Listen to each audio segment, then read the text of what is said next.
Welcome, dear listener. You've entered Audible Archives, a sanctuary of sound where lost tales awaken, your guide through these ancient echoes and timeless legends. So lean back, breathe deep, and let the story begin. This is Audible Archives, where every word holds a whisper of magic.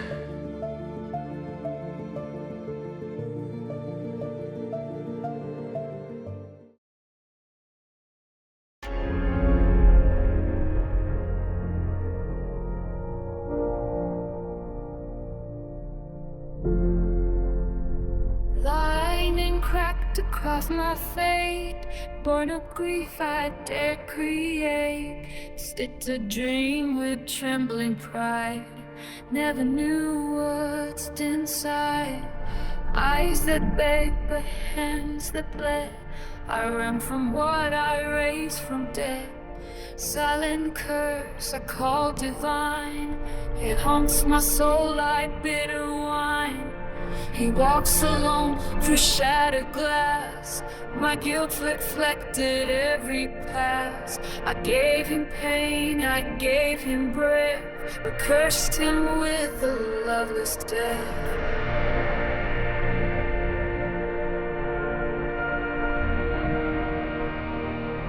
Winter winds through my chest. No peace, no sleep, no true rest. I thought myself a god that night. Now I drown in endless fright. He walks alone through shattered glass. My failure carved in every path. I built a soul to stand and cry, but left it there alone to die.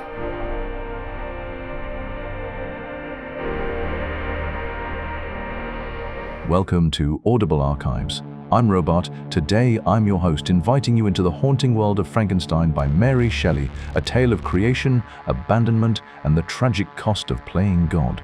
This is the complete audiobook, performed and produced exclusively for Audible Archives. Let the story begin. Letter 1. The Northern Dream. St. Petersburg to December 11th, 1700. The frost bit gently at his cheeks as Robert Walton stepped through the wind-swept streets of St. Petersburg. The northern breeze, crisp and sharp, stirred something deep within him. Not fear, not hesitation, but delight. It was the breath of the Arctic, the whisper of the wild unknown calling him forward. He had arrived only yesterday, yet already the city felt like a gateway, the last outpost before the world turned to ice and legend. Margaret, he thought as he pressed pen to parchment, you feared this journey, but I am alive, well, and more certain than ever. The fear she'd carried, heavy as a stone in her heart, had not yet come to pass. No disaster, no shipwreck, no frozen grave, only the first step of a dream taking form. You must try to understand, sister. This wind, this chill, it invigorates me. It comes from the very place I seek, the pole. To others, the frozen north meant lifeless cold, but not to him. In his imagination, it was a land of light, a place where the sun never sets, where the air shimmers with perpetual brilliance, a place untouched, untamed, and waiting. He dreamed not of desolation, but of beauty, not of death, but discovery. What wonders lie hidden in the country of eternal day, he mused. What secrets of the skies, what forces govern the needle's pull, what stars obey laws we've yet to name. If he succeeded, he might offer humanity a gift beyond reckoning, a new passage across the globe, or perhaps the key to the very laws of nature. But even if those dreams proved illusions, the voyage itself would be worth it. The joy of chasing the unknown, as pure as a child setting off in a boat upon a river, heart full of wonder. The excitement burned away his earlier unease. His thoughts soared. To have a purpose, he wrote, is to be free of fear, to set the soul's eye upon a distant star and fix it there. This had not been a whim. It was a dream long in the making. As a boy, he devoured tales of Arctic voyages from Uncle Thomas's vast library. While others mastered Latin or geometry, Walton found meaning in maps and mariners' journals. He studied them like scripture, hungering for the horizon. And though his father's dying wish barred him from a sailor's life, the hunger never left. Later, poetry took hold. For a year he lived among verses, believing, foolishly, that he might one day join the ranks of Homer and Shakespeare. But the dream faltered. His words fell short. The muse left him. Then came a twist of fate, an inheritance from a cousin long forgotten, and with it, a choice. He could have chosen ease, comfort, a warm fire and a quiet life, but he chose the north. 6 years he prepared. He hardened his body in the Arctic seas, joining whalers on brutal voyages. He suffered cold, hunger, and exhaustion, not as punishment, but as training. By day, he hauled ropes and braved storms. By night, he studied medicine, astronomy, and navigation by candlelight. Twice he sailed as an undermate, earning the respect of grizzled sailors and the admiration of a captain who begged him to stay. But how could I? He thought. My path leads further still. I was made for more. Now, on the brink of departure, doubt stirred, quiet but insistent. His resolve held firm, yet his hope flickered like a lantern in the wind. Do I not deserve it? He asked the silent air. A chance to do something great, to give meaning to all I've sacrificed? He would need courage, not just for himself, but for the men who would follow him. Their strength would waver, their spirits would falter, and when they did, it would be his duty to lift them, even when his own heart trembled. But how could I not deserve it? He asked the silent air. A chance to do something great, to give meaning to all I've sacrificed? He would need courage, not just for himself, but for the men who would follow him. Their strength would waver, their spirits would falter, and when they did, it would be his duty to lift them, even when his own heart trembled. Still, for now, the journey felt right. The Russian winter, bitter though it was, held a strange charm. The sledges flew swiftly across the snow, smoother and more exhilarating than any coach in England. Wrapped in thick furs, he felt protected, not from death, but from hesitation. There is no glory in freezing on the post road, he reminded himself with a flicker of dry humor. In a few weeks he would travel to Archangel. There he would hire a vessel and assemble a crew, men seasoned by the hunt, familiar with the brutality of northern waters. They would wait for June to sail when the ice loosened its grip, and then into the unknown. But when would he return? That question lingered, unanswered. If I succeed, months, maybe years will pass before I see you again. If I fail, he let the silence finish the thought. Soon or never. He sealed the letter. Farewell, dear Margaret, he whispered. May heaven watch over you, and over me, that I may one day thank you for your love, in person, again and again. And with that, Robert Walton gazed north, where the sun shimmered low on the horizon, and imagined the light that awaited him beyond the edge of the known world. Letter 2. The Weight of Silence. Archangel, March 28, 1700. Time drags in Archangel. The snow presses in from every side, muting the world in cold silence. Days pass without incident, yet I mark each as another step closer to the unknown. The vessel is secured, its hull strong enough to brave the ice. I've begun gathering my crew, seasoned men, weather-worn and resolute. Their courage, I believe, is unwavering. And yet, there is one thing I have not found, not here, not among the sailors, not anywhere: a friend. I have no one, I whisper into the frost, to share the fire that burns in me. When success lifts my spirits, no kindred voice will echo my joy, and if despair should take hold, there will be no hand to steady mine. I will write, of course, words sent across oceans to you, but paper does not speak back. It cannot catch the glint in one's eye, or the breath between thoughts. I long for someone who could walk beside me in this pursuit. A man not merely brave, but kind, curious, cultured, someone who would understand the magnitude of what I seek and not dismiss it as foolish. You'll call me romantic, I imagine you saying with a soft smile. And perhaps I am, but still I feel the ache of it, sharp and constant. Even now, at 28, I feel the weight of what I lack. My mind stretches wide, farther than most, but it wanders without anchor. I was raised wild, with only Uncle Thomas's sea journals for company. I read of storms and discoveries while other boys learned grammar. It wasn't until much later that I touched the works of poets and thinkers, too late to build a proper foundation. I think greatly, I admit, but without shape. My visions are grand, but they lack, as artists say, keeping, structure, balance. I need someone who can challenge me with affection, not scorn, who will not mock my dreams, but temper them with wisdom. Still, these are idle wishes. There are no such souls among the gruff traders or weather-hardened sailors of Archangel, and none aboard the vessel that waits for me in the harbor. But even here, among rough hearts, I've found flickers of nobility. My lieutenant is one such man, bold and driven. He seeks glory, not for glory's sake, but to rise, to prove himself. He is an Englishman, full of pride and prejudice, yet underneath there's something pure. I met him first aboard a whaling ship. Now fate has brought him back into my path. He was idle in the city, easy to recruit, and he shares my hunger for the unknown. Then there is the ship's master, a gentle soul, rare among seamen. His authority is soft-spoken yet absolute.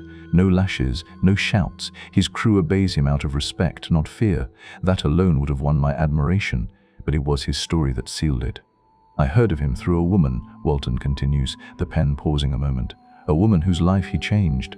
Years ago he fell in love with a Russian girl of modest means. Her father agreed to the match only after the young mariner earned a fortune in prize money, but when he finally returned to claim her hand, she wept and begged him to let her go. She loved another, a poor man her father would never accept. So he did the unthinkable. He gave up the match, gave his rival the money he had saved, and even offered to persuade her father himself. When the old man refused, bound by pride and obligation, my friend vanished. He left the country and did not return until he heard she had married for love. A noble heart, Walton murmurs, wrapped in silence. And silent he is, uneducated, careless in manner. But in him lives a quiet strength that I admire. More than eloquence. Still, they are companions, not comrades. Brave men, yes, capable, but not the confidant I crave. That, perhaps, I must learn to live without. Do not mistake me, Margaret, he adds with sudden force. I have not wavered. My resolve is steel. Spring comes early this year. The ice begins to melt. The harbor creaks with shifting pressure. I may sail sooner than expected, but I will not rush. You know me. I will weigh every risk, every danger with care. The safety of others will never be a burden lightly held. Still, the nearness of departure stirs something strange in me. A tremble, Walton writes, part fear, part wonder.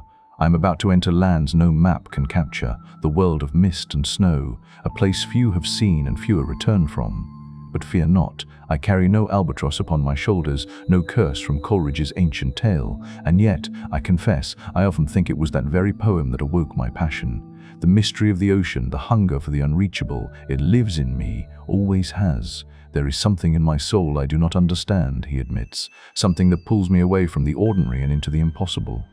Yes, I am diligent, hard-working, tireless, but beneath that there is a fire, a belief in the marvelous, a longing to chase beauty and terror to the edge of the earth. And now I return to thoughts of home. Will I see you again, dearest sister? Will I return by way of Africa or the Americas, a path carved through legend? I dare not dream too boldly, yet I cannot bear the thought of failure, of silence, so continue to write. Let your words find me wherever I drift. Your letters may be my light when the dark surrounds me. I love you tenderly, he signs with trembling hand, and should you never hear from me again, remember me with affection. Your brother, Robert Walton. Letter 3. Into the white aboard ship, July 7th, 700. The sea is calm today, vast, cold, and gleaming beneath a sky that refuses to darken. I write to you, Margaret, in haste and with full heart. This letter, sent aboard a merchant ship bound for England, may find its way to your hands long before I ever do. I am safe. More than that, I am thriving. We are well advanced on our voyage, and every hour carries us deeper into the reaches I once only dreamed of. The crew, steady, courageous, their spirits seem welded to mine, each man driven not by coin but by purpose. The Arctic winds whip around us, trailing frozen ribbons of mist, and yet not one soul falters. Ice drifts past in gleaming silence, beautiful, immense, and deadly, warnings carved in white. Still, my men do not fear, and neither do I. We have reached a high latitude now, further north than most would dare. But the season favors us. It is summer in these regions, and though it is colder than England, the southern gales have a warmth that surprises me. They lift the sails and, with them, my spirits. No great calamity has marked our journey. A leak sprung, easily mended, a few stiff gales, nothing worth more than a line in a captain's log. For an expedition such as this, that is a blessing beyond measure. May it remain so, I whisper to the wind. May the sea hold no monsters but wonder. Margaret, I promise you this, I shall not gamble with fate, not for ambition, not even for glory. I will proceed with caution, perseverance, and sound judgment. The safety of all rests on my steadiness and sound judgment. The safety of all rests on my steadiness, and I feel that weight with reverence, not pride. Yet how can I not hope? How can I not believe, fiercely, deeply, that success will be mine? Why not? I ask the stars. Why not me? So far I have carved a path over seas that once seemed impassable. Each night the constellations burn above us, ancient witnesses to our passage, silent testimonies to the boldness of men who dare to dream. And I will go further. What power can stop the heart that refuses to yield? These words spill from me unbidden. My soul rises vast as the sky above the mast. And though I must now fold this letter, I do so with trembling hope. Heaven bless you, Margaret, I write at last. Whatever may come, remember that I go with joy. Your devoted brother, R. Walton. Letter 4. The Stranger on the Ice. On board Walton's ship, July 31st, August 19th, 1700. The fog hung thick over the Arctic Sea, a white shroud veiling the frozen silence. For days our ship had been trapped, encircled by ice on all sides, the floes groaning as they pressed in with the slow, merciless strength of a glacier. There was no path forward, no retreat. We lay still beneath a ghostly sky, hoping for change. Then, as if by divine command, the mist began to lift. And what it revealed was unimaginable. Vast plains of ice stretched in every direction, jagged and endless. The crew stood in awe, their breath fogging in the cold air, eyes wide with both wonder and dread. The silence was almost holy, until someone shouted, "There! Look!" We turned as one. Across the ice, not more than half a mile away, moved a strange contraption, a sledge drawn by dogs gliding like a phantom across the frozen horizon. A figure sat atop it, human-shaped but too large, too otherworldly, a giant cloaked in shadow. We watched through our telescopes as it disappeared into the desolate wilds. The questions hung in the air like frost. Who or what was he, and what land could possibly lie ahead to produce such a traveler? We had no chance to follow. The ice still imprisoned us. But that night the sea stirred. The ice cracked and groaned, then finally broke.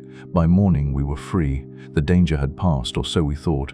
Dawn broke over the deck, was bitter cold. The sailors crowded to the starboard side, shouting excitedly, gesturing toward the sea.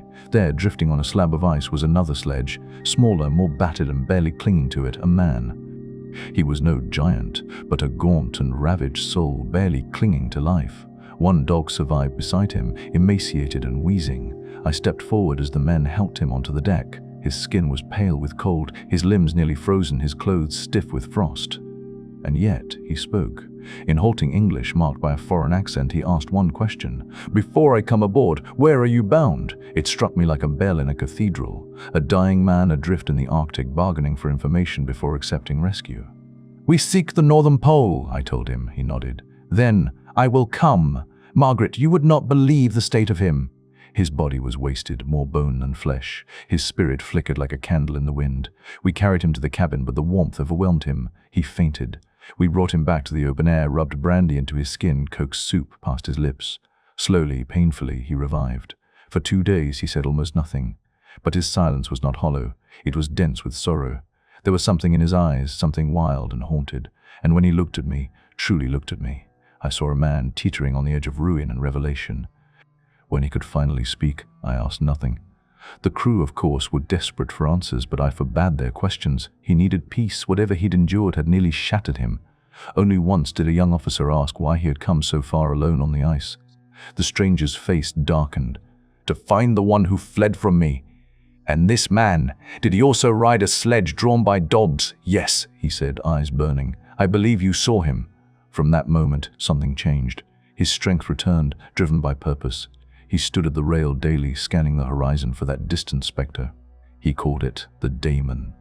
As days passed, I grew close to him, not just out of duty, but fascination. There was a nobility in him, even in misery. When others served him, even in small ways, his face softened with a gratitude that broke my heart. He was gentle, cultured, yet burdened by a grief so profound that it clung to him like frostbite. One night, in quiet conversation, I told him of my voyage, of the years I dreamed of this journey, of the knowledge I sought at the top of the world, of glory, of conquest over nature's final mysteries. He listened without judgment, but as I spoke, something shattered in him. Tears welled in his eyes. He pressed trembling hands to his face and whispered, "Unhappy man, do you share my madness?" His words struck like thunder. "Let me speak," he said. "Let me tell you my tale, and you will cast that dream from your lips." I waited, burning with curiosity. The next day he agreed to begin. "I had once sworn never to reveal my story," he told me. "But your passion, your ambition reminds me of myself, and I fear where it might lead." He promised to speak each evening, and I swore to write everything down to preserve his tale. This is that account, dear sister, a record of a man broken by knowledge, hunted by something he himself set loose. Even now, as I dip my pen, I see his eyes in the dim lantern light. Haunted, brilliant, desperate to be understood. And I know his story will chill your very soul. Chapter 1. I was born in Geneva, the son of Alphonse Frankenstein, a man esteemed for his honor, integrity, and tireless service to the Republic. His life had been spent in the pursuit of justice and the well-being of his fellow citizens. Only in the twilight of his years did he allow himself the solace of family, marrying late but with a heart full of devotion. His bride, Caroline Beaufort, entered his life through sorrow. Her father, once a prosperous merchant and my father's closest friend, had fallen into ruin. Disgraced and impoverished, Beaufort fled with his daughter to the shadows of Lucerne. Proud and unyielding, he chose obscurity over pity. He died in misery, leaving Caroline alone, penniless and grieving. My father found her weeping by his coffin and became her savior. He brought her to Geneva, gave her protection and, 2 years later, his name. Their marriage was one of quiet reverence and enduring affection, not born of youthful passion but tempered by time, grief, and gratitude. Their love shaped my earliest world. I, Victor, was their first and only child for many years. My mother's gentle hands cradled my infancy. My father's approving gaze nourished my sense of worth. I was their treasure, their joy, the fragile vessel into which they poured every hope. My earliest memories are filled with warmth, the soft lilt of my mother's voice, the protective arm of my father, the steady rhythm of peace. Yet the world beyond their gaze still called to them, and in my 5th year, during a journey through Italy's northern lakes, fate expanded our family. On the shores of Lake Como, my mother entered a crumbling cottage where hardship had shaped every corner. Amidst the soot and hunger, she saw her, Elizabeth. She stood out like a seraph among mortals. Her golden hair shimmered in the gloom, her eyes shone blue and untroubled by the squalor around her. Though clothed in rags, she carried a grace that silenced the room. The other children of the peasant family were dark, coarse, unremarkable. Elizabeth glowed. She was not their daughter. Her mother, a German noblewoman, had died giving birth. Her father, a Milanese patriot, had been imprisoned or killed for defying Austrian rule. His child, now an orphan, was left in the care of these humble folk. When my mother laid eyes upon her, she saw not only beauty, but destiny. With my father's permission, she took Elizabeth into our home, naming her my gift, my companion, my charge. From that day, Elizabeth Lavenza became the sun around which my world revolved. She was my delight, my pride, and, though we were not bound by blood, my more than sister. I watched her grow with a possessive joy, as if the praise she received reflected back upon me. We called each other cousins, but our bond defied words. To me, she was mine, to protect, to cherish, to love. Our home was one of cultivated beauty, affection, and thoughtful learning. My parents were idealists, but not naive. They believed in shaping character through kindness, not severity. They taught me by example, patience, charity, self-mastery. And under their roof, I felt not merely raised, but sculpted. My father's sense of justice, my mother's boundless compassion, and Elizabeth's luminous presence wove the fabric of my early life. I lived in harmony, surrounded by love and expectation. But within that peace, seeds were sown. Curiosity, ambition, the desire to uncover what lay hidden beneath the surface of the world. I would not always be a child in the garden. The storm was still distant, but the sky had already begun to darken. Chapter 2. We grew together, Elizabeth and I, not as strangers, not as distant souls navigating parallel worlds, but as twin flames flickering through the same gentle wind. There was less than a year between us, yet time bent kindly in our favor. We never quarreled. Harmony wove through our lives like music we never had to learn. We were opposites in ways that made us whole. Elizabeth, serene and radiant, saw the world through poetry and light. She wandered through the landscapes of dreams, enraptured by the mountain's grandeur, the hush of snowfall, the sudden fury of a summer storm. I, on the other hand, sought the hidden gears behind the spectacle. My mind raced ahead, forever questioning, forever pulling apart the mysteries that dazzled her into silence. To Elizabeth, beauty was reason enough. To me, it was a question waiting to be solved. When my younger brother was born, our travels ceased. My parents settled us at Belle-Rive, a tranquil estate along Lake Geneva.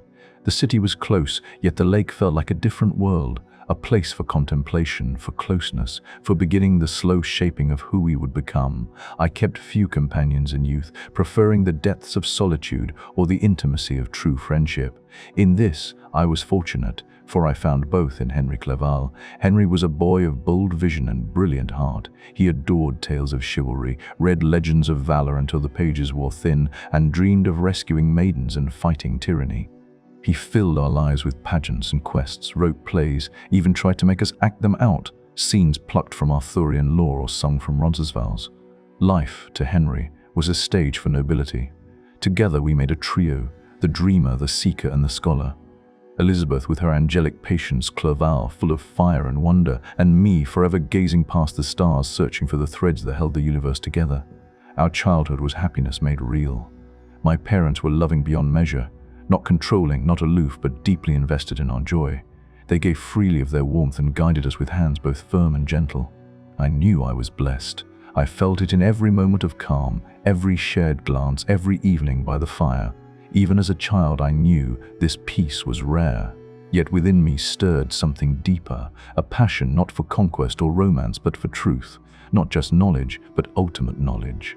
I had little patience for languages or politics. What stirred me was the secret beneath the surface, the force in the storm, the power in the stars, the unseen pulse that gave life to matter. It began quietly, as these things often do. When I was 13, we took a trip to the baths near Thonon. Rain fell heavy that day, trapping us indoors. Bored, I wandered through the inn until I found an old volume left behind on a dusty shelf, the name on the spine, Cornelius Agrippa. At first I skimmed, but then something in those pages took hold of me. Strange theories, miraculous claims, the promise of forbidden knowledge, alchemy, immortality, the hidden architecture of existence itself. My pulse quickened. It was as though a voice had spoken directly to the deepest chamber of my soul. With excitement, I brought the book to my father. He barely glanced at the cover. Ah, Cornelius Agrippa, my dear Victor, don't waste your time with this. It's sad trash.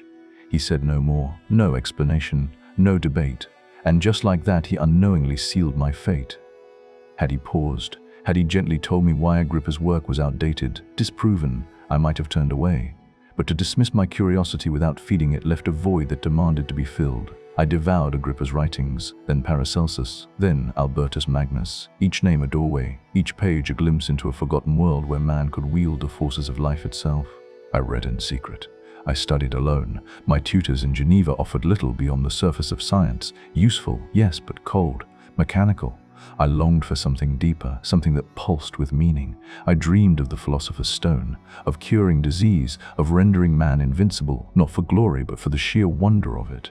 And yes, I dreamed of spirits, of summoning, of piercing the veil between life and death. I tried, of course I tried. My incantations failed, always, but I never blamed the theory, only my lack of mastery. I was young, I needed time, I needed knowledge.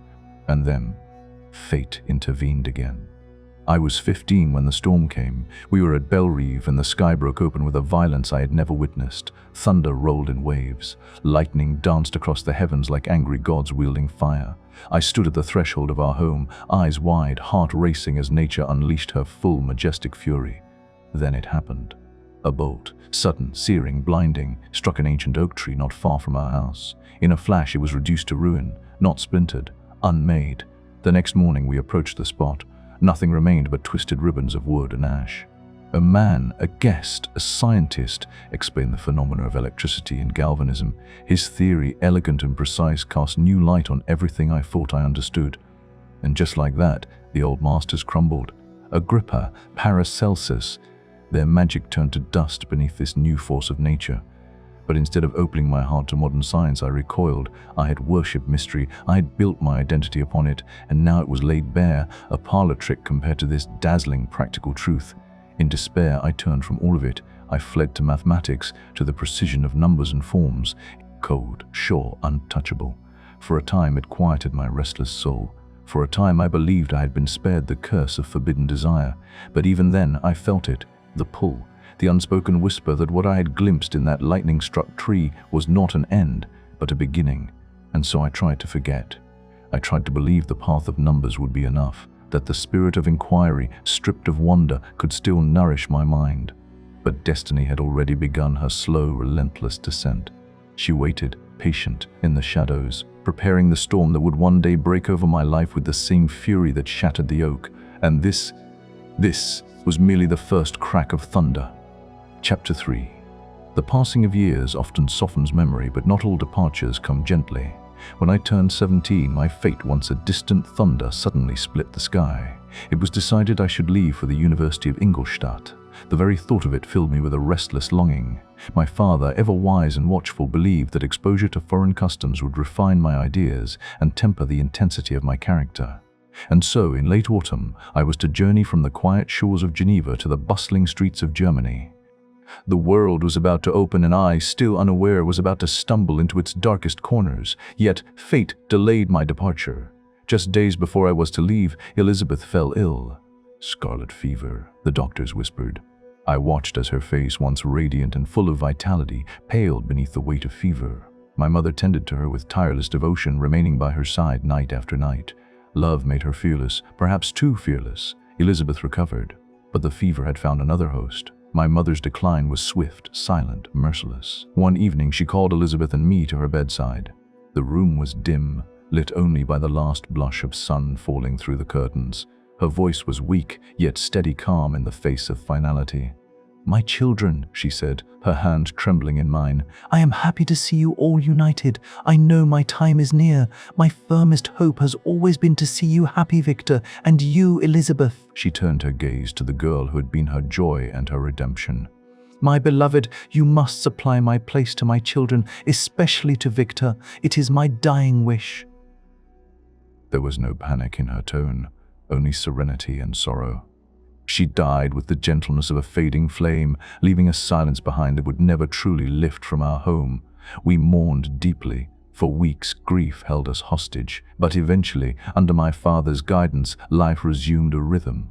Elizabeth, though touched with sadness, became a beacon of strength. Her kindness became our glue, softening my pain with her quiet endurance. And then, one crisp morning, I left Geneva. The parting was bittersweet. Elizabeth pressed a pendant into my palm, an old token that had once belonged to my mother. "Keep it with you," she whispered, "and come back wiser, not just in mind, but in heart." I held her gaze. "I will, I promise."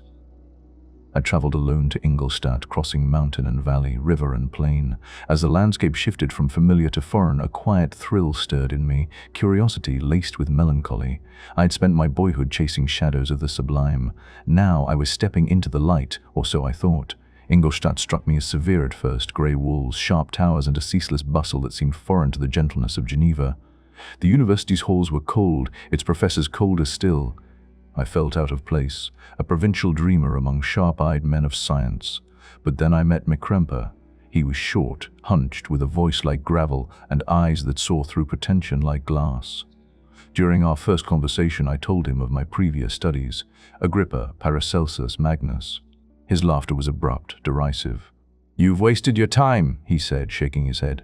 "Every minute spent reading those mystics was a minute lost. They belong to the past, dead men chasing shadows." Shame flushed through me, but under it a spark of defiance. Still, Krempe did not leave me empty-handed. He thrust a list of modern readings into my hands, texts on mathematics, chemistry, and the physical sciences. He did not approve of my past, but he offered me a future. Then came M. Waldman. Where Krempe was blunt, Waldman was composed, elegant in manner, soft-spoken yet piercing in intellect.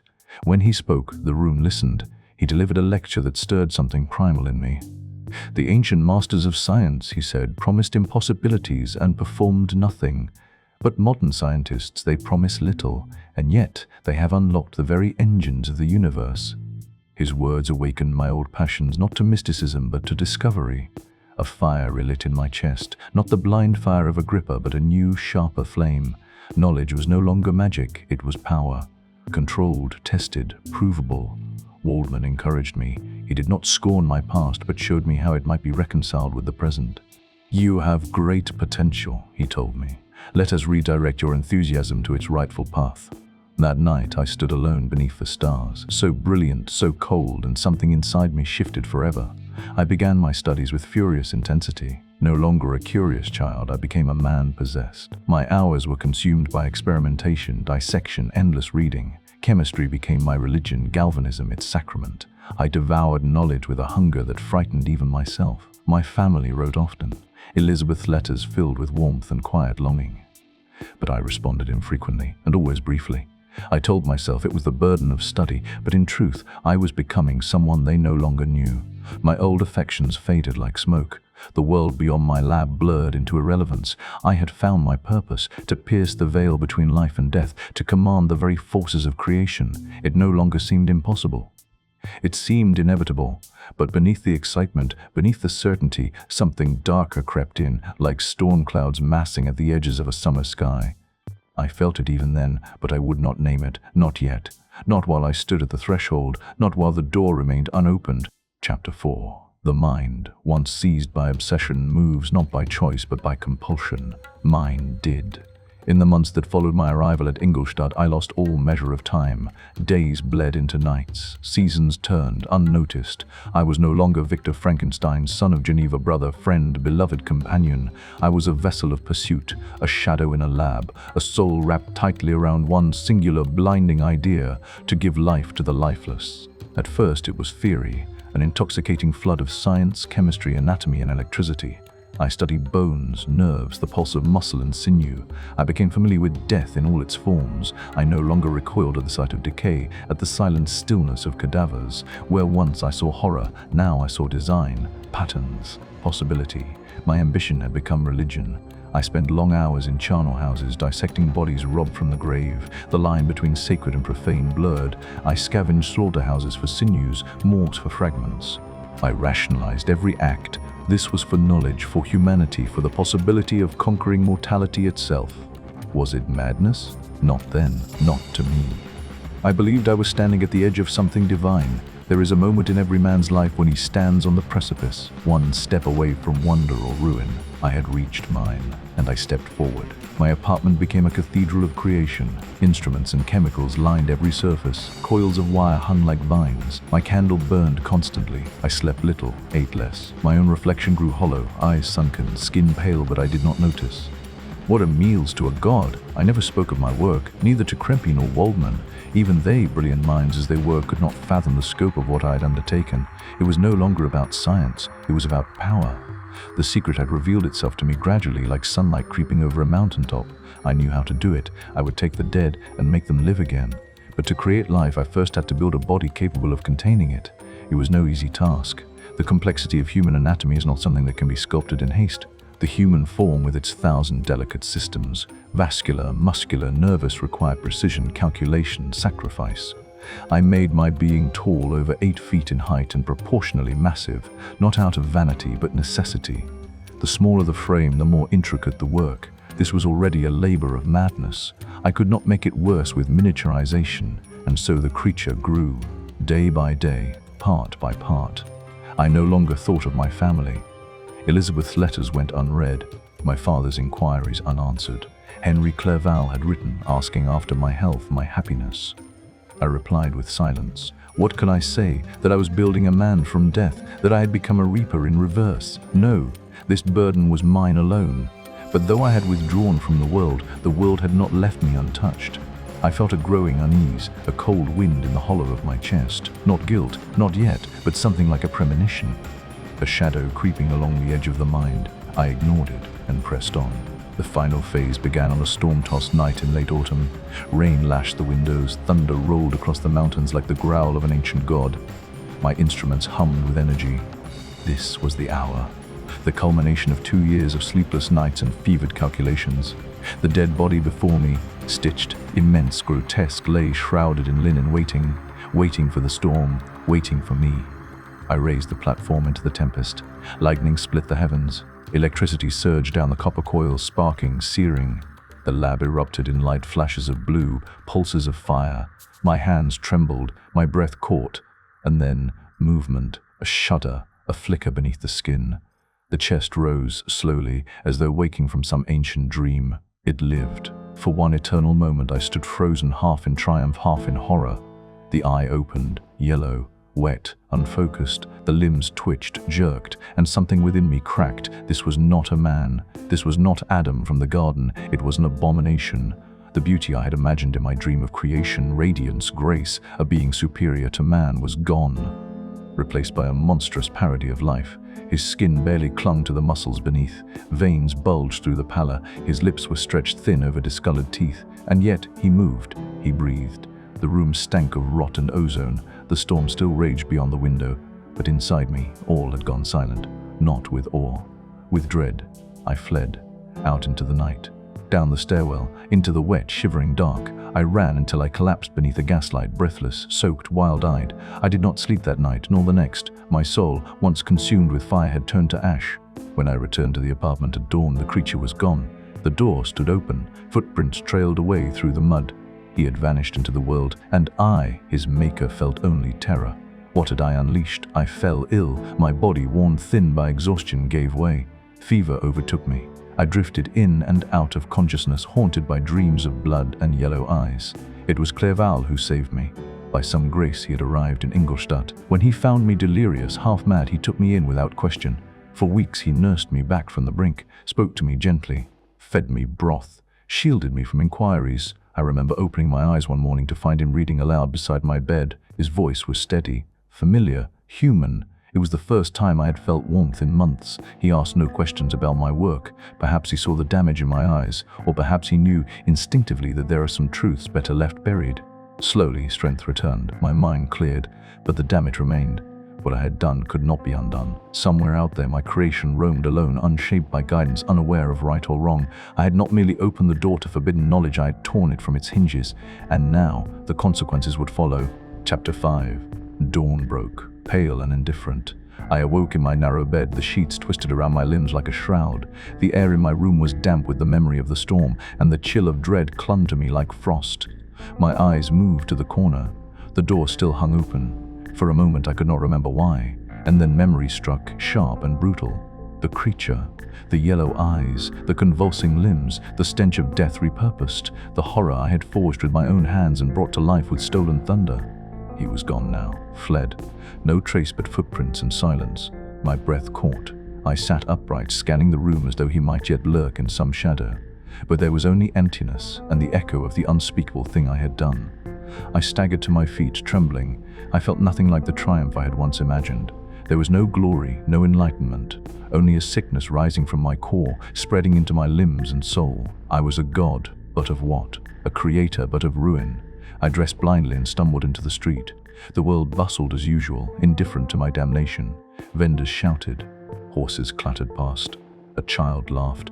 How strange that life continued, unaware of the monster that had been born into its midst. I walked until I could no longer walk, until the city blurred around me, until I collapsed in a narrow alley, shaking, drenched in cold sweat. When I opened my eyes again, it was to the sound of a voice. Victor? Familiar. Warm. I turned, and there he was, Henry Clerval. His face broke into joy as he rushed to me, taking my hand. Good God, Victor! You look dreadful! What's happened? My mouth moved, but no words came. Clerval didn't press me. He guided me home gently, steadily, like leading a wounded animal from the wild. I felt the press of humanity in his grip. It tethered me barely to what was left of my sanity. For days I lay in bed, gripped by fever. The visions came then, fever-born and terrible. I saw the creature's face, stitched and swollen, hovering above me. His eyes glowed in the dark. His hands reached out, not to harm, but to demand something I had failed to give him. Compassion, guidance, a soul, but I had fled. I had abandoned him in his first breath, like a cowarded god fleeing from his own imperfect Adam. In my dreams, he wept, and then he bled, and then he smiled. Each time I awoke screaming, Clerval was there, cool cloth in hand, voice steady, reminding me of who I once was. Weeks passed. Slowly, my strength returned, the fever broke.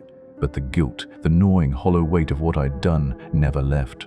When at last I rose from bed, the world felt distant, unreal, like a dream I had once lived, now faded in the morning light. Clerval brought me letters, one from my father, written in worry, another from Elizabeth, filled with warmth and longing. She spoke of our childhood, of her hope that I had found joy in my studies. Her words, so gentle, so trusting, cut deeper than any blade. If she knew the truth, how could she ever look at me the same? I clutched the letter to my chest, tears burning behind my eyes. I must write to her, I whispered. Clerval smiled. Yes, and perhaps take a walk. Fresh air will help. I nodded, but inside I was splintering. How could I explain what I had become? How could I describe the moment I watched a corpse rise, stitched from the dead, cursed with unnatural life, and felt nothing but horror? And worse, what if he was still out there, alive, learning, watching? Clerval did his best to distract me. He spoke of university life, of professors, of books and lectures, and the world I had once loved. But I barely listened. The world I had known had ended on that storm-split night. The one I now walked through was new, colder, haunted. Still, his presence calmed me. And so I forced myself back into life. I attended lectures, walked the gardens, tried to take interest in the living again. I spoke of science, but only in the abstract, never of my true studies. I dared not. One afternoon we returned to my apartment to collect a few books. The room, my sanctum of creation, felt like a tomb. Dust hung in the light. Instruments lay scattered, silent. The air was thick with the ghost of what I had done. I paused at the door, heart pounding. Clerval glanced at me. "You all right?" I nodded, stepped inside. It was exactly as I'd left it. The wires, the table, the stains. But the monster was nowhere. He had vanished like a dream or a nightmare. Yet I knew better. He was no dream. He was flesh, blood, nerve, brain, alive, and he was mine. The seasons turned. Spring came to Ingolstadt, and with it, a frail kind of peace. I wrote to Elizabeth at last. I spared her the truth, of course. I spoke only of health, of studies, of the joy of having Henry with me. She responded with affection, unaware of the darkness that now shadowed my every step. I began to smile again, even laugh on rare occasions, but inside, a silence remained. A silence shaped like a man with yellow eyes and dead flesh. One night, as Clerval and I walked along the Danube, he turned to me. "You've changed, Victor. You're quieter now. But stronger too." I stared at the river. The water glimmered under moonlight. "Some knowledge costs more than it gives." He said nothing, only walked beside me in silence. That was enough. Chapter 6. Summer arrived with a breath of warm winds and sunlight on stone, and with it came a welcome letter from Elizabeth. I held the envelope in trembling fingers, unsure if I had the strength to open it. Her handwriting, elegant, familiar, seemed to shine with affection, untouched by the darkness I carried. And yet, when I unfolded her letter and read her words, something in me softened.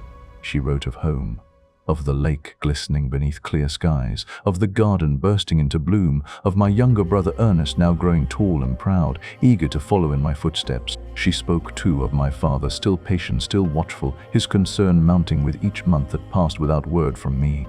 But it was Elizabeth herself who made my heart ache. She asked not for explanations, only for truth, any truth I was willing to share. She missed me, she said, but did not press. She hoped I was happy, hoped that in the pursuit of knowledge I had not forgotten the simple joys of the life we once shared. And then, near the end, a quiet line that struck deeper than the rest. "Victor, I wish to see you smile again. Not the proud, distracted smile of ambition, but the one you wore as a boy beneath the chestnut tree in spring." I closed the letter and stared at the ceiling of my room, its plaster cracked and yellowed with time. How far I had come, and how far I had fallen. To distract me further, Clerval insisted I join him on a walk through the city. He had arrived not just as a friend, but now, officially, as a student of the university. He was radiant with purpose. His eyes gleamed at the promise of new languages, new stories, new worlds. Oriental studies had become his passion. Arabic, Persian, Sanskrit. He devoured each lesson with the hunger of someone discovering himself, and in his excitement I found relief. There was something pure in Henry's delight, unspoiled by the darker temptations of ambition. He did not dissect the world, he embraced it. I envied him. One evening, we sat on a bench beneath the budding trees of the university courtyard. The setting sun painted the cobblestones gold. Henry laughed, waving a book above his head. "Listen to this," he said, and read aloud from an old tale of Arabian heroes, of courage, honor, and impossible love. His voice echoed in the warm air, drawing smiles from passing students. Even I chuckled, if only for a moment. But when he lowered the book, he looked at me with quiet seriousness. "You've changed, Victor. I see it in your eyes. Something haunts you." I hesitated. Words rose, but they were too dangerous, too wild to voice. Instead, I managed a quiet reply. "I have seen too much." He didn't ask what. He only nodded. That was enough. Time passed. Slowly, healing began. The fevered dreams grew distant. My appetite returned. I no longer startled at every shadow, nor scanned alleyways for a hunched figure in the dark. And when summer ripened fully, I resolved to return home. My professors offered their farewells, their praise, their warnings not to forget the promise they saw in me. But none of their words could match the pull of Geneva. The yearning to see Elizabeth, to hold my father's hand, to sit once more beneath the chestnut tree by the lake and breathe without fear. I packed lightly. Clerval promised to join me later. He had his own work now, and I was glad for it. He deserved a world unshattered by madness. As I made my way through the city one final time, the streets gleamed with light. Children played near the fountain. A violin sang from an open window. The world felt, for once, gentle. And for a fleeting hour I believed I could leave the monster behind. But destiny waits for no man to be ready. When I reached the post office to retrieve correspondence before my journey, I found a new letter waiting. It bore no address on the back, only the careful seal of my father. I opened it in the warm shadow of a colonnade, expecting joy. Instead, I felt the ground vanish beneath me. The letter was not from my father. It was from Elizabeth. And in it she wrote of tragedy. "My dearest Victor, I write with trembling hand, for I must tell you of a sorrow that has darkened our home. William, our sweet William, is gone." My breath caught. The words blurred.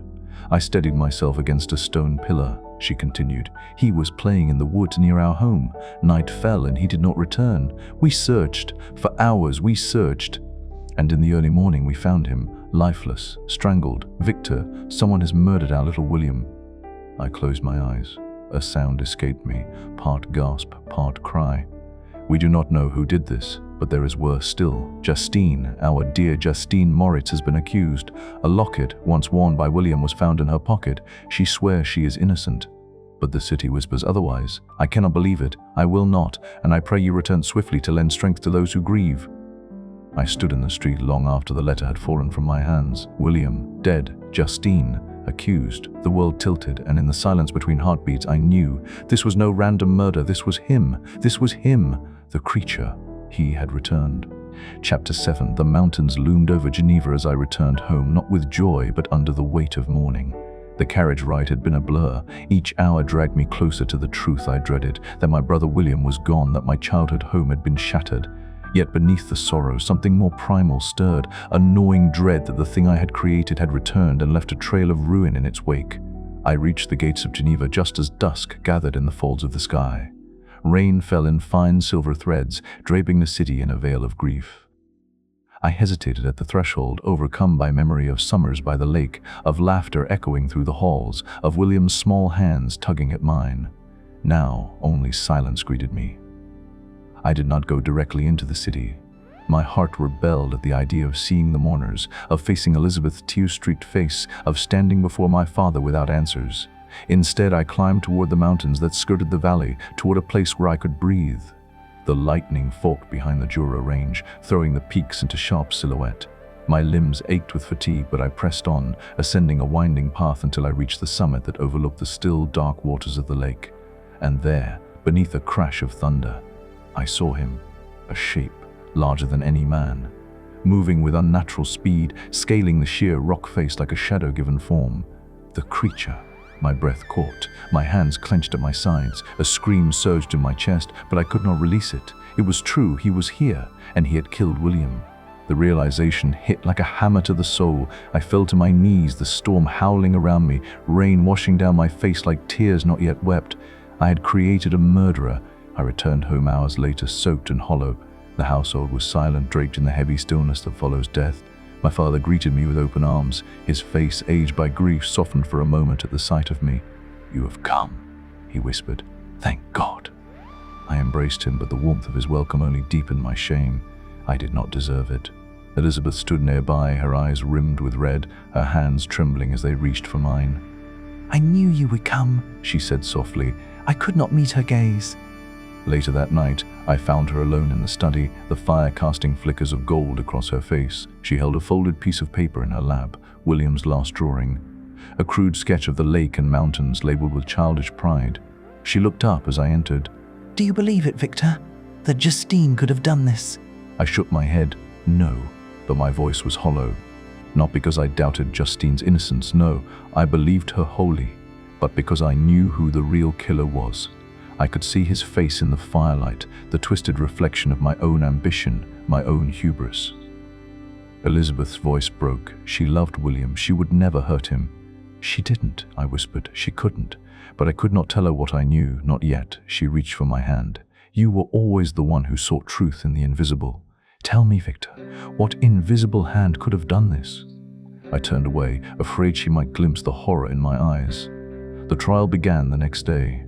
Justine Moritz stood pale and composed in the courtroom, her eyes wide but steady. She looked so small, so lost in the sea of faces, yet she carried herself with quiet dignity. The accusations were simple, damning. William's locket, his mother's miniature, had been found in her pocket. She had spent the night outside the city. She had no alibi. I sat frozen as witness after witness stepped forward. Whispers filled the chamber. A servant claimed she saw Justine walking near the place where William's body was found. Another said she looked troubled the day before. Lies, misunderstandings, all of it meaningless. And yet, it painted her guilty. When the magistrate called for Justine to speak in her defense, the room hushed. She rose. I am innocent, She said, her voice calm but firm. I loved William as a brother. I do not know how the locket came into my possession. She turned to the crowd. Her gaze fell on me. I am not afraid to die, she said, but I grieve that those I love may believe me capable of such a thing. I could bear no more. I fled the room. That evening, Elizabeth came to me in tears. They will convict her, she said. Victor, say something. You know her. You know she's not guilty. I opened my mouth, then closed it. How could I confess what I knew? That the killer had not been human, that I had made it, shaped it from the grave, and set it loose upon the world. If I spoke, who would believe me? And so I remained silent. And Justine Moritz was condemned. She died the next morning. Afterward, I wandered the city like a ghost.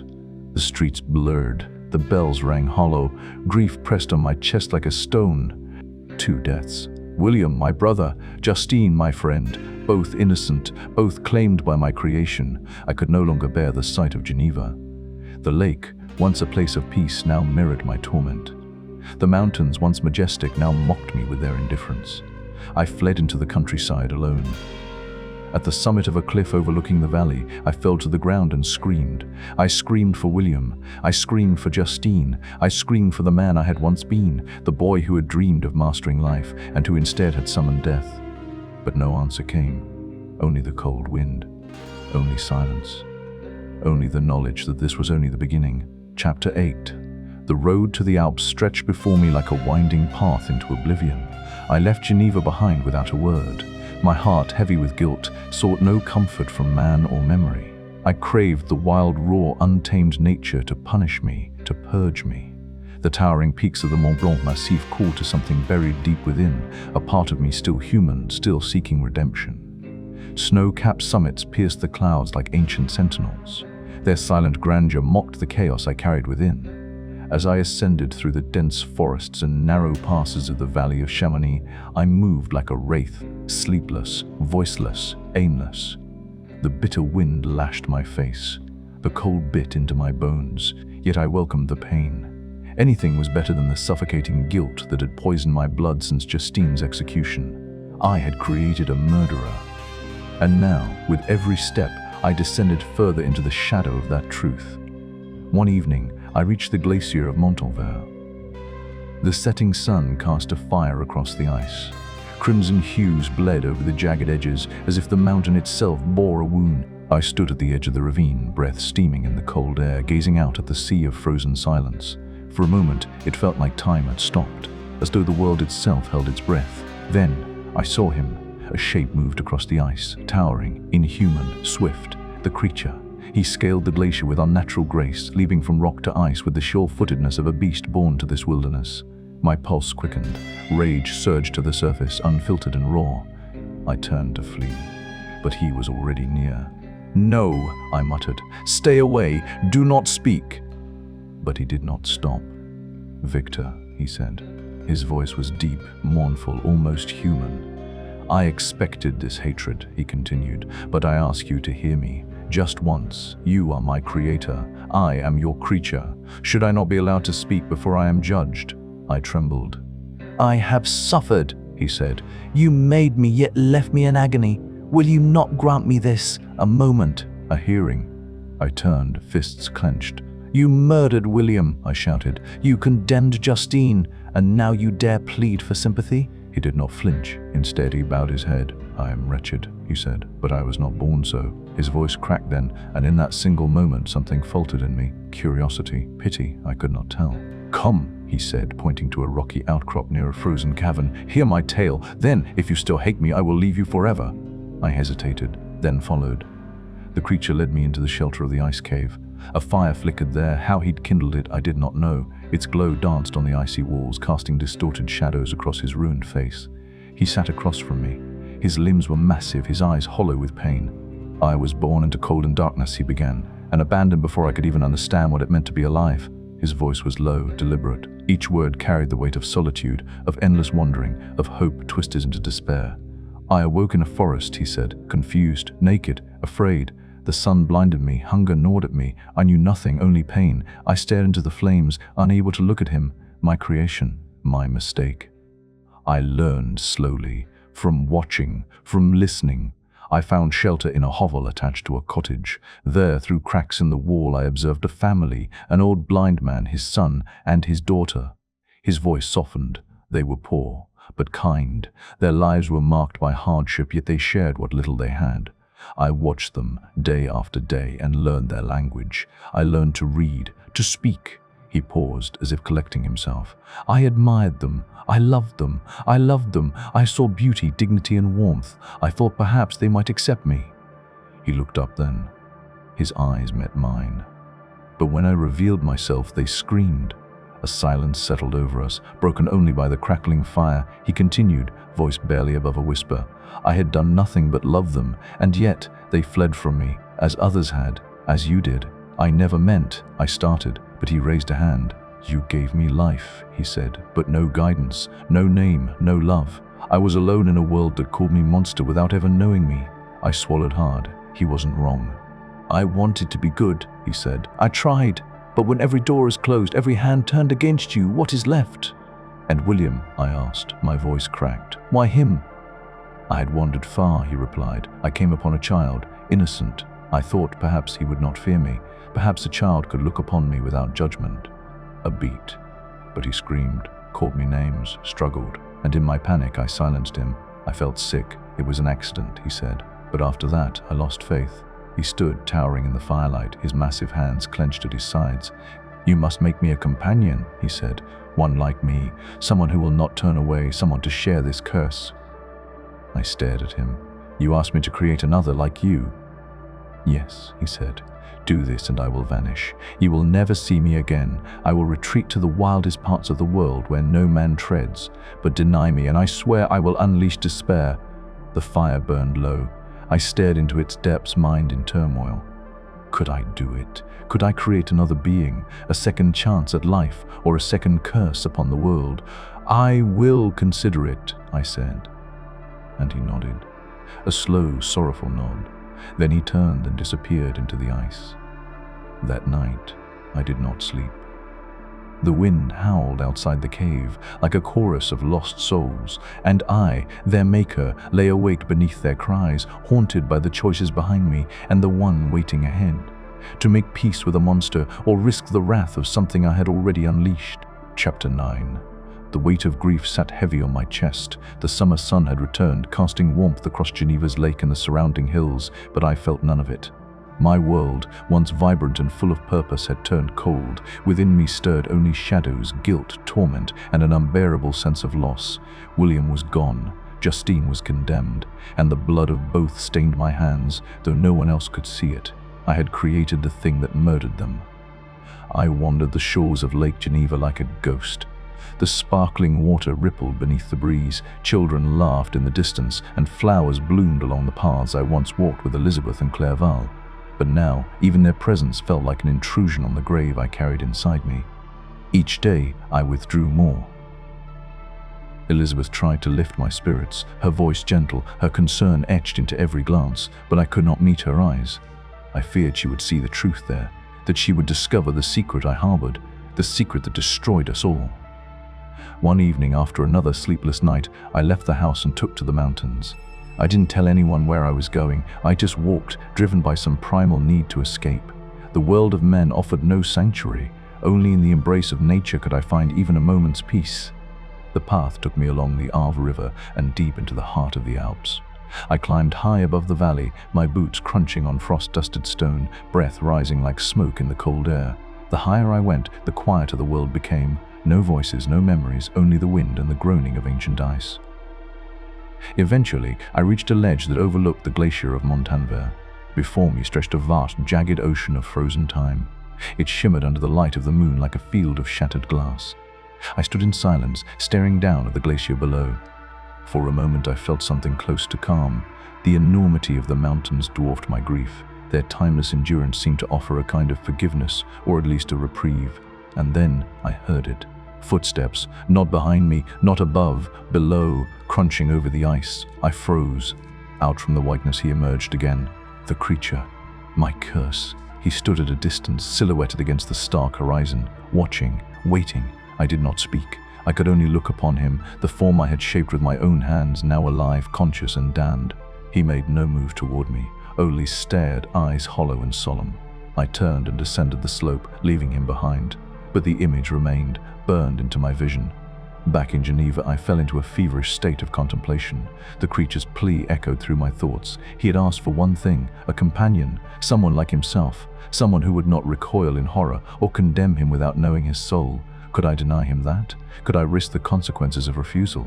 I had seen what he could do when spurned, and I believed him. He would make good on his threat. Misery would be his revenge. He would haunt me, hunt me, until I was hollowed out like the mountains I had just climbed. And yet, how could I create another? To forge a second being with the same unnatural hands, wasn't that doubling the original sin? Would I be sealing humanity's doom? Elizabeth noticed my restlessness. She wrote to me, gently pleading for an answer. Why had I grown so distant? Why did I walk as though I bore the weight of an invisible grave? Her words were full of love, but they pierced me like daggers. I longed to tell her everything, to fall to my knees and confess the truth that I was the architect of our sorrow.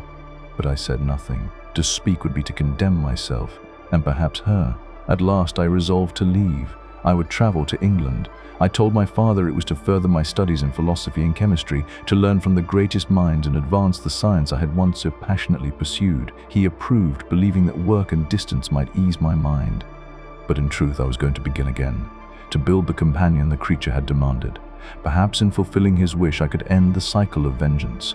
Perhaps then I would know peace. Or perhaps I was simply trading one horror for another. As I prepared to depart, Elizabeth embraced me. I fear I shall never see you again, she said softly, her arms around me, her breath against my neck. It all felt so fragile, so human. I wanted to cling to that warmth, to never let go, but I did. I kissed her cheek, whispered empty promises, and left before dawn. Thus began the next chapter of my tragedy. The winds of destiny carried me from the shadows of Geneva to the storm-lit shores of a darker creation still unborn. And though I left my home behind, I did not leave the monster. He followed me always, within my mind, within my guilt, waiting. Chapter 10. I wandered deeper into the mountains, hoping to lose myself in the arms of nature, hoping, perhaps foolishly, that they might absorb my guilt and render me clean again. Geneva was far behind me now. The faces of my father, of Elizabeth, faded into mist and memory as I ascended alone into the Alpine heights. There was no destination, only the need to escape. Escape from what I had done, escape from what I had become. The air grew thinner as I climbed, sharpening my thoughts like blades against stone. Peaks crowned with snow scraped the sky. Below, deep chasms yawned like open wounds in the earth. I found myself surrounded by ancient silence. Only the wind spoke here, moaning through rocky passes, rustling across ice. It was the language of a world untouched by human hands, a world before me, a world that would remain long after. And in that stillness, something inside me began to unravel. The guilt I had buried, the rage I had muted, it surged again, tidal and cold. I thought of William, of Justine, of the thing I had made with my own hands, the wretch I had abandoned, left to the cruelty of an unwelcoming world, a child of science born without love, without name, without hope. What had I done? Eventually I reached the summit of Montanvert. The view struck me with awe, an endless glacier flowing beneath a canopy of grey sky. Like a river of frozen time, the Mer de Glace wound between black spires and jagged ridges, ancient and immense. I sat on a rocky ledge and watched the shifting light move across the ice. For the first time in weeks, my mind grew still. I listened to the creak of distant avalanches, the soft whisper of snow falling from cliffs. These sounds did not judge me, they merely were. And in that moment of surrender, I felt something stir behind me, a footstep, crunching softly over snow. I turned and my blood froze. There he stood, the creature, larger than I remembered, his eyes dark and sunken, yet filled with something I could scarcely comprehend, sadness, restraint, intelligence. I leapt to my feet, fists clenched. "Begone!" I cried. "Tempt me no further, fiend. I have sworn eternal hatred toward you." But he did not flinch. He did not attack. Instead, he looked at me with quiet resolve. "Listen to me," he said. His voice was deep, articulate, not the growl of a beast, but the voice of a mind awakened. "You are my creator, yet I am your miserable work. Everywhere I see bliss from which I alone am irrevocably excluded. I was benevolent, my soul glowed with love and humanity. But I am miserable, and misery has made me a monster." I said nothing. His words cut deep, not because they were false, but because they were true. He stepped closer, though still kept his distance. I ought to be your Adam, but I am rather the fallen angel. If I cannot inspire love, I will cause fear." I felt my limbs tremble, not with fear of him, but with fear of myself. The monster raised his hand slowly, not in threat, but in pleading. "I do not ask for your kindness," he said. "I ask only for justice. You call me a demon, yet you created me. Should I not be your child?" A silence fell between us. Only the wind spoke again. The creature's voice lowered, solemn and cold. "You accuse me of murder, and it is true I have killed. But am I the only one to blame? Did I ask to be made? Did I ask to be cast aside like refuse the moment I opened my eyes?" He paused. I could hear the tremble beneath his control. "All I ask," he said, "is that you hear my story, from beginning to end. If, then, you still reject me, so be it. A part of me, some buried scrap of reason, knew I had no choice." He had followed me into the mountains, but he had not attacked. He could have ended me in my sleep. He could have taken revenge already, but instead he pleaded for understanding. And something in me, perhaps conscience, perhaps cowardice, could not deny that right. I nodded slowly. "I will listen," I said, voice barely above a whisper. His shoulders eased, and in that moment I saw not a beast, but a soul weighed down by suffering. He led me through a narrow gorge to a cave hidden beneath an overhanging cliff. A fire crackled near the entrance, its light dancing on stone. He motioned for me to sit. Outside, the glacier groaned. Inside, the storm within us both prepared to break. He settled near the flame, his massive form hunched like a shadow. His eyes found mine, not with hatred, but with haunted clarity. "And then," he began, "it is with reluctance that I turn back the pages of my wretched existence. But you must hear it. You must know how the world has shaped me, as surely as your hands once did." Thus began the creature's tale, one woven from solitude, wonder, cruelty, and a longing more profound than words. And as he spoke, I felt the fragile walls of my certainty begin to crumble. For the story he told was not that of a monster, but of a soul abandoned at birth. Chapter 11. The creature's voice echoed softly through the cavern, its timbre measured, filled with an unexpected grace. He sat by the fire, the orange light flickering across his scarred features, illuminating more than just his form. It revealed memory, pain, and something achingly human. "It is with difficulty," he began, "that I recollect the precise sequence of those first days. My awakening was not like yours, in a bed or in a cradle. There was no comfort, no guiding hand, only confusion, cold, and hunger. He described it the moment he came into existence. A mind blank as snow, eyes straining against light for the first time. His limbs were heavy, clumsy, uncoordinated. Sounds were noise, light was pain. The world chaos. He fled, stumbled from the laboratory where I had left him, nameless and alone, into the dark, into the wild. I remember the first night. I had no words, no knowledge, only instincts. I crawled into the forest like an infant in a storm. Rain poured from the sky. The trees bent and groaned above me, and I soaked, shivering, huddled among fallen leaves for warmth. His voice slowed, heavy with recollection. By day he wandered. He learned the feel of heat from the sun, the sting of cold in his fingers. He watched birds flutter and marveled at their song. But always he was other. He tried to drink from a brook and gasped at the chill. Tasted berries, bit into roots, felt hunger, thirst, exhaustion, yet no language with which to name them. I was like a shadow cast by nature, not a part of it. Everything I touched recoiled from me. Every rustle in the underbrush startled me. And yet some part of me yearned. He found a cloak abandoned in a shepherd's hut and wrapped it around himself. He discovered fire burning in the remains of a campsite. He reached for it, amazed, and screamed as it scorched his fingers. But he learned. Soon he was piling branches into the embers, nurturing flame like a fragile companion. The fire gave warmth, protection, light. He worshipped it as a god. Eventually he stumbled upon a village. He crept near, drawn by flickering lights and the scent of bread. But as he stepped into the square, faces turned. A scream. A woman fainted. A child wailed. A man picked up a stick and hurled it at him. Then another. More came running, pitchforks, stones, rage. He fled, bloodied and heart-pounding, into the forest once more. That was my first lesson. I was not welcome. To them, I was a beast, a horror. And though I had never raised my hand in violence, their terror marked me as guilty. He hid in the woods near a remote cottage. The home belonged to a small, gentle family, an old blind man, a young man with sorrow in his eyes, and a woman whose voice carried like birdsong. The de Lacys. He watched them from behind a wall of trees, careful not to reveal himself. Days turned into weeks. He scavenged food when they left scraps. He repaired their broken fence in secret, shoveled snow from their doorway under cover of night. They never knew, but he felt for the first time something close to belonging. I called them my protectors, though they did not know I existed. Through them I learned to speak, slowly, painfully, by listening. I mimicked sounds, repeated words, watched lips form meanings. It was a world opening to me, one sound at a time.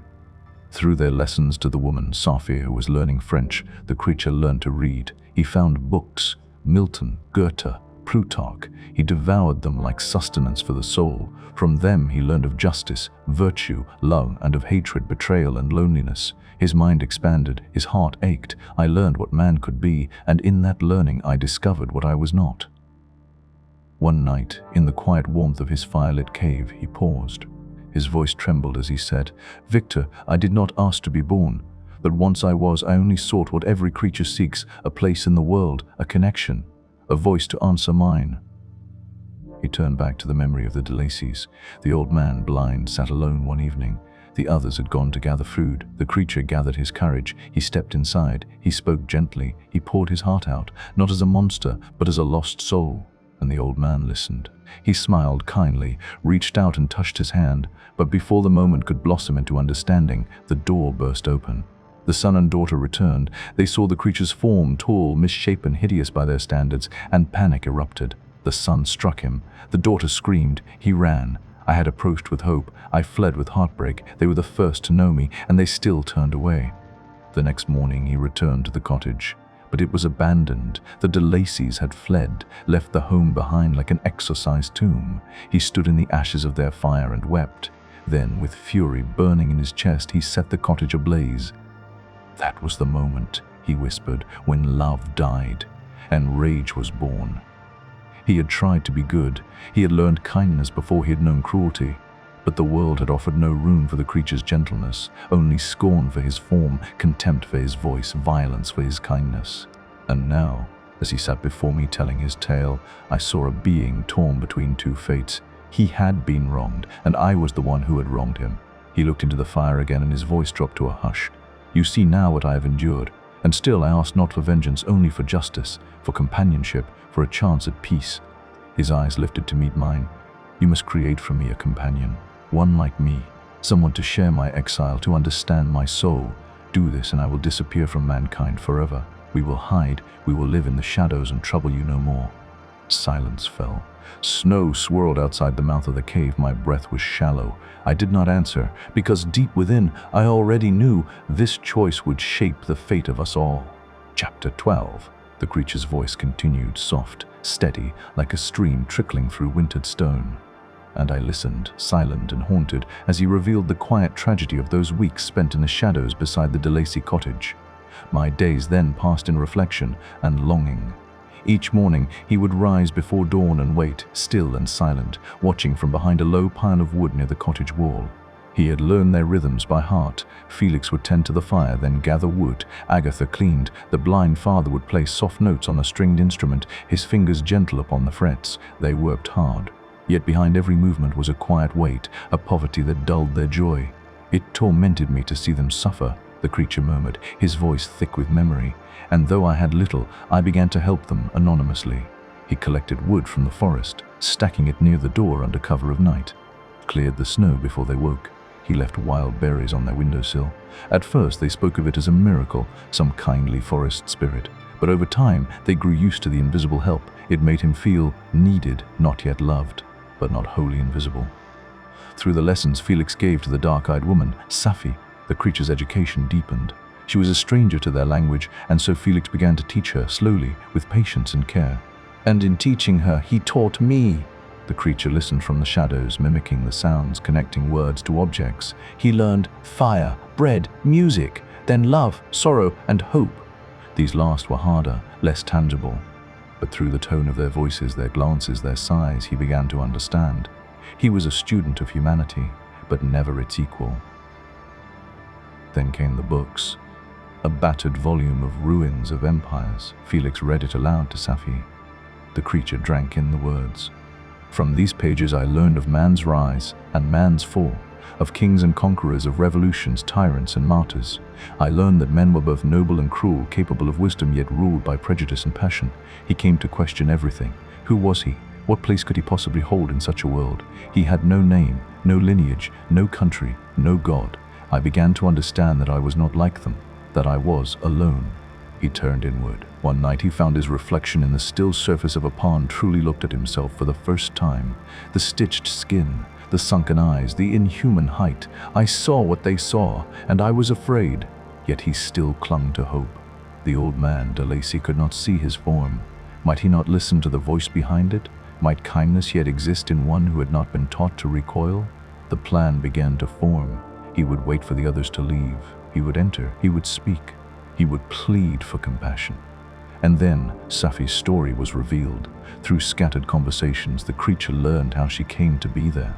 The daughter of a Turkish merchant and a Christian woman, her father had been imprisoned in Paris, unjustly accused. Felix, stirred by a sense of justice, had aided his escape only to be punished, his family exiled. Safi, loving Felix and disdaining the religious bondage imposed by her father, had defied him and sought out the de Lacys. Love had brought her across nations, across danger, across belief. It moved me, the creature confessed. To see such love returned, but it made his loneliness sharper.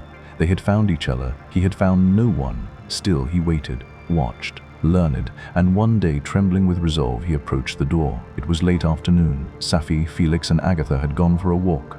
The old man sat alone, playing softly. The creature knocked gently, then stepped inside. He spoke with humility, with trembling restraint. He poured out the ache of his solitude, his desire for fellowship. He kept his words careful, his tone pleading, concealing the anguish behind his unnatural form. And de Lacy listened. The blind man offered kind words, sympathy, and then footsteps. The door burst open. Felix, Agatha, Safi. Their faces twisted in horror. Felix cried out. Without hesitation, he struck the creature with a stick again and again until he staggered from the house, heart breaking, vision blurred. "I had revealed my soul," he whispered, and they answered with violence. The next morning the cottage was empty. The family had fled, gone without a trace. His protectors, his unwitting teachers, had abandoned their home to escape him. And something inside him snapped. He set the cottage ablaze. The fire lit the night, roaring like grief incarnate. "That fire," he murmured, "was the funeral pyre for my hope." In the days that followed, he wandered without purpose. The forests, once his refuge, now mocked him with their beauty. And then he found my journal, the pages I had carelessly left in the pocket of the cloak he had taken, pages that detailed his creation, my work, my abandonment. "I read your words," he said, voice low, "and learned the truth, that I was no man, no child of God, but a work of madness, a discarded thing." His pain hardened into resolve. He would seek me out, not for revenge, but for justice, to demand what was denied him at birth, a companion, someone who would not recoil in terror, someone shaped like him, bound to him, capable of understanding his soul. "I am alone," he said now, his voice quiet, measured. "But I do not wish to be. Make me a companion, or I will make you feel what it is to be truly alone." The cave was silent but for the crackle of the fire between us. Outside, the wind howled through the mountains. Inside, I felt the weight of the choice pressing down upon me, a burden not of science but of morality, of consequence, of fear. He had suffered. I had caused that suffering. And now he demanded reparation. Chapter 13. Spring arrived, and with it a fresh pain I could barely name. The creature's voice lingered with a strange softness, but beneath it was an ache that never fully dimmed. In the hollow of winter he had burned down a home, but now, as nature bloomed around him again, he remained unchanged, rootless, watching, learning. He was still hidden, still voiceless to the world that turned its back on him. The de Lacy family, before they fled, had come alive with the return of spring. The trees outside the cottage bore pale blossoms. Birds stitched songs into the sky. Inside, Felix smiled more often. Agatha hummed while she worked. "And Safi," she laughed. The creature had no part in it, yet their joy stirred something in him. A second-hand happiness like sunlight warming a stone. I continued to learn not only their language but their hearts. Through Safi's lessons, the creature's mind blossomed. Felix taught her from Volney's Ruins of Empires, a book filled with history, war, and the rise and ruin of nations. The creature listened with a scholar's intensity. From those pages, he learned not only about mankind's origins, but its cruelty. He heard of empires built on blood, of slavery, of the subjugation of women, of men murdering in the name of glory. I learned that men claim dominion over all but cannot govern their own nature, and he began to wonder, was his own exile merely a reflection of their failures? Had he been made a monster or simply treated as one? He saw in Saphia defiance of that cruelty. She had rejected her father's control. She had chosen love. It made the creature believe that maybe, just maybe, there was a place for him too, some pocket of the world where compassion might bloom. Still, he ached for something more. He needed stories, something beyond philosophy and history, something that could show him what it meant to feel, to live, to be human. And then, fate placed 3 books into his hands. The first, Paradise Lost. He read it cover to cover, again and again. The poetry thundered through him. It wasn't just a story, it was a mirror. The creature saw himself in both Adam and Satan, formed from dust, abandoned by his creator, cast out from light into exile. Was I to be Adam, loved and nurtured, or Satan, despised, rejected, doomed to rage against a silent God? The second book, Plutarch's Lives. Through these biographies of ancient heroes and thinkers, he saw nobility, courage, and honor. He admired those who fought for justice, who rose above their times. It inspired him, but also reminded him of what he lacked. He had no homeland to defend, no people to protect, no legacy to build. I was alone in the world, nameless, formless in history, belonging nowhere. The third book, The Sorrows of Young Werther. It moved him most of all. In Werther's despair, his longing, his unfulfilled love, the creature found the echo of his own isolation. He wept as Werther wept. How could words on a page feel more real to me than the world outside? Through these stories, the creature shaped his soul. He learned language, feeling, morality. But the more he learned, the deeper his grief. He began to ask, why had I been created? Why, if he could think, speak, and love, was he cursed to exist outside all love? Then he found your journal, Victor. The notes you had carelessly left in the folds of the cloak he'd taken from your laboratory. And in those pages, he discovered the truth. I read your handwriting and saw myself through your eyes. A failed experiment, a wretched being pieced together from death.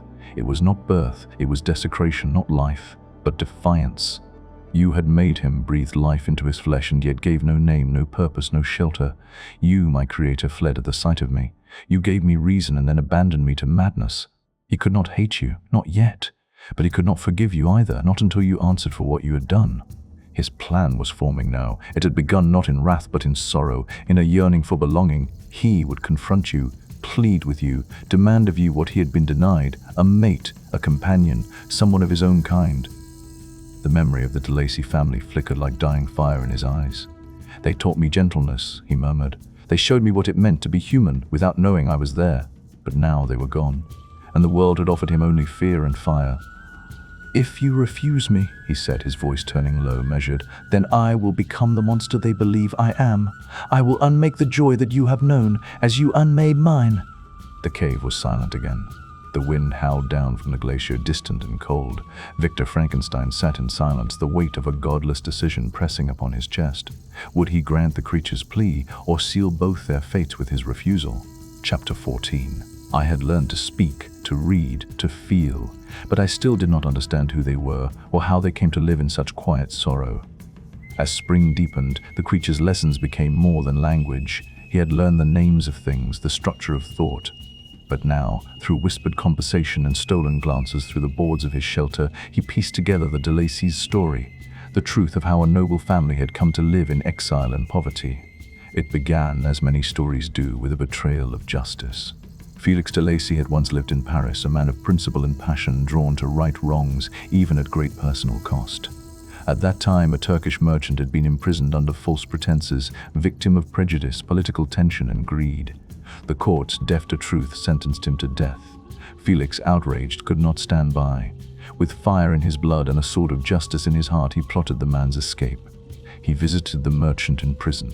He learned the layout, he bribed guards, and then, under the veil of night, he freed him. The plan succeeded, but the price was steep. Noble actions do not always reap noble rewards. The French government, upon discovering the escape, arrested Felix's father and sister. Though innocent, they became leverage, punishment through family. Felix, now a fugitive, received word and returned to face the law, demanding their release. But it was too late. The De Lacy name was shattered. They were stripped of wealth, banished, cast into obscurity. Their crime was compassion, their punishment exile and silence. Yet from that tragedy something beautiful had blossomed. While in prison, the Turkish merchant had told his daughter Safi of Felix's courage. He painted him as a savior, an angel in a land of wolves. And so Safi wrote to Felix. Words of gratitude turned into affection. Soon, love bloomed on the page. They promised to meet again. But Safi's father had other plans. He had never intended to honor Felix's bravery. Once free, he took Safi away and plotted to bind her to a life she loathed, a fate of obedience, captivity, and silence. Safi resisted. Her mother, long past, had once whispered tales of freedom, of a different life where a woman could think, speak, choose. That legacy stirred within her. So she fled. She rejected chains for love, exile for truth. She crossed mountains and seas, alone, seeking the man who had once defied kings for justice. And at last she arrived at the de Lacy cottage, carrying only hope, a few possessions, and the dream of a different life. The creature, hidden in his hovel beside the cottage, listened to it all. He felt awe. He felt pain. For while Safi had chosen her fate, while the de Lacys had suffered nobly for their ideals, he had been made in silence, shaped without consent, cast aside without name or guidance.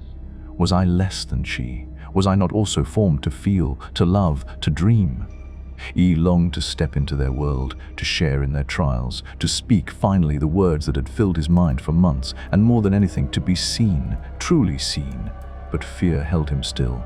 They had not yet beheld his form. His voice was known only to birds, to wind, to the lonely echoes of the forest. He had witnessed what happened when others saw him: screams, violence, flight. So he waited.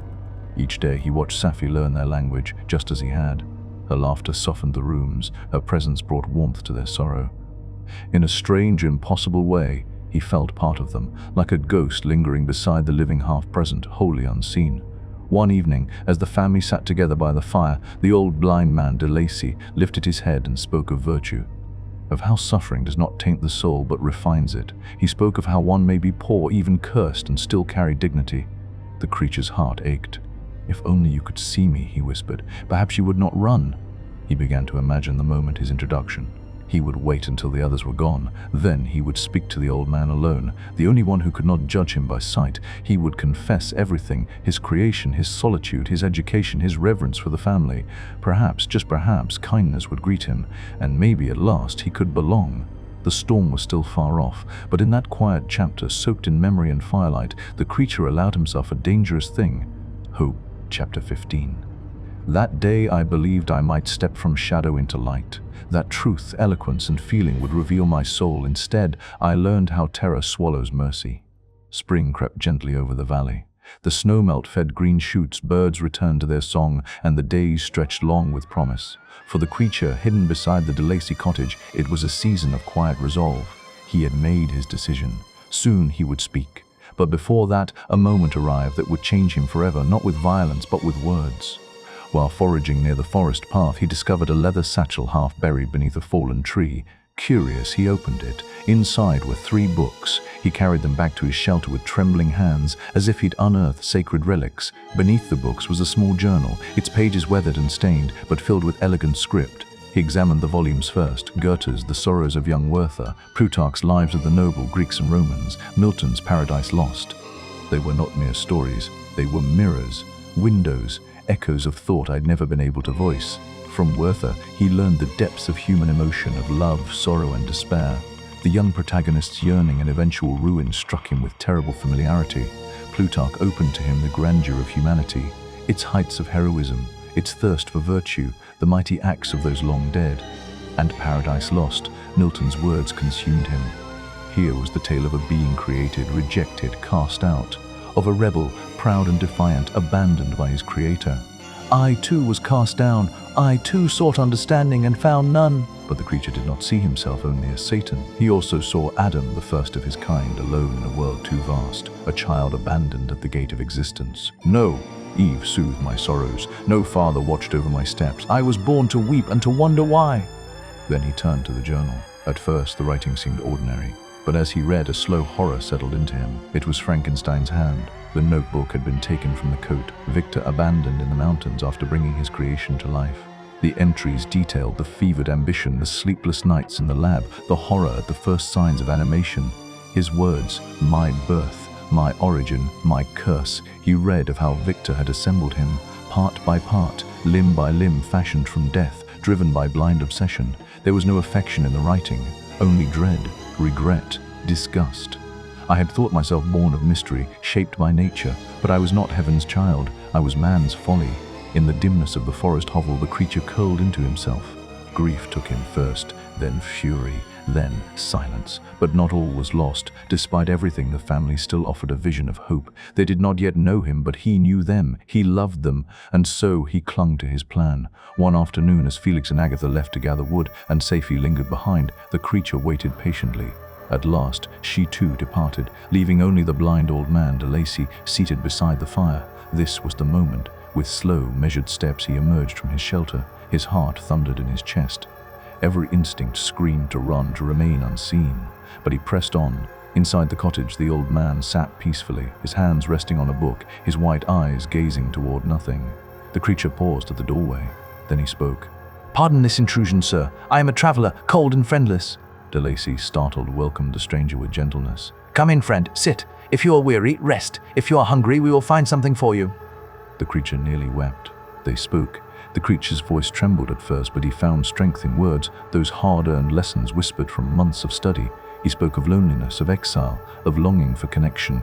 He confessed he knew a family, good and virtuous, whose company he desired above all things.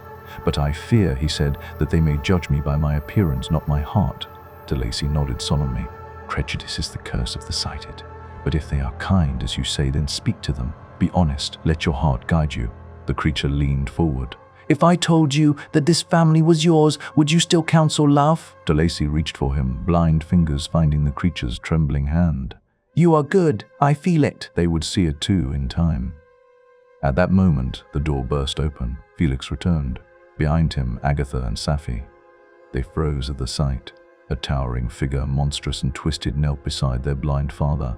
Agatha shrieked. Felix sprang forward and struck the creature with a stick, driving him back.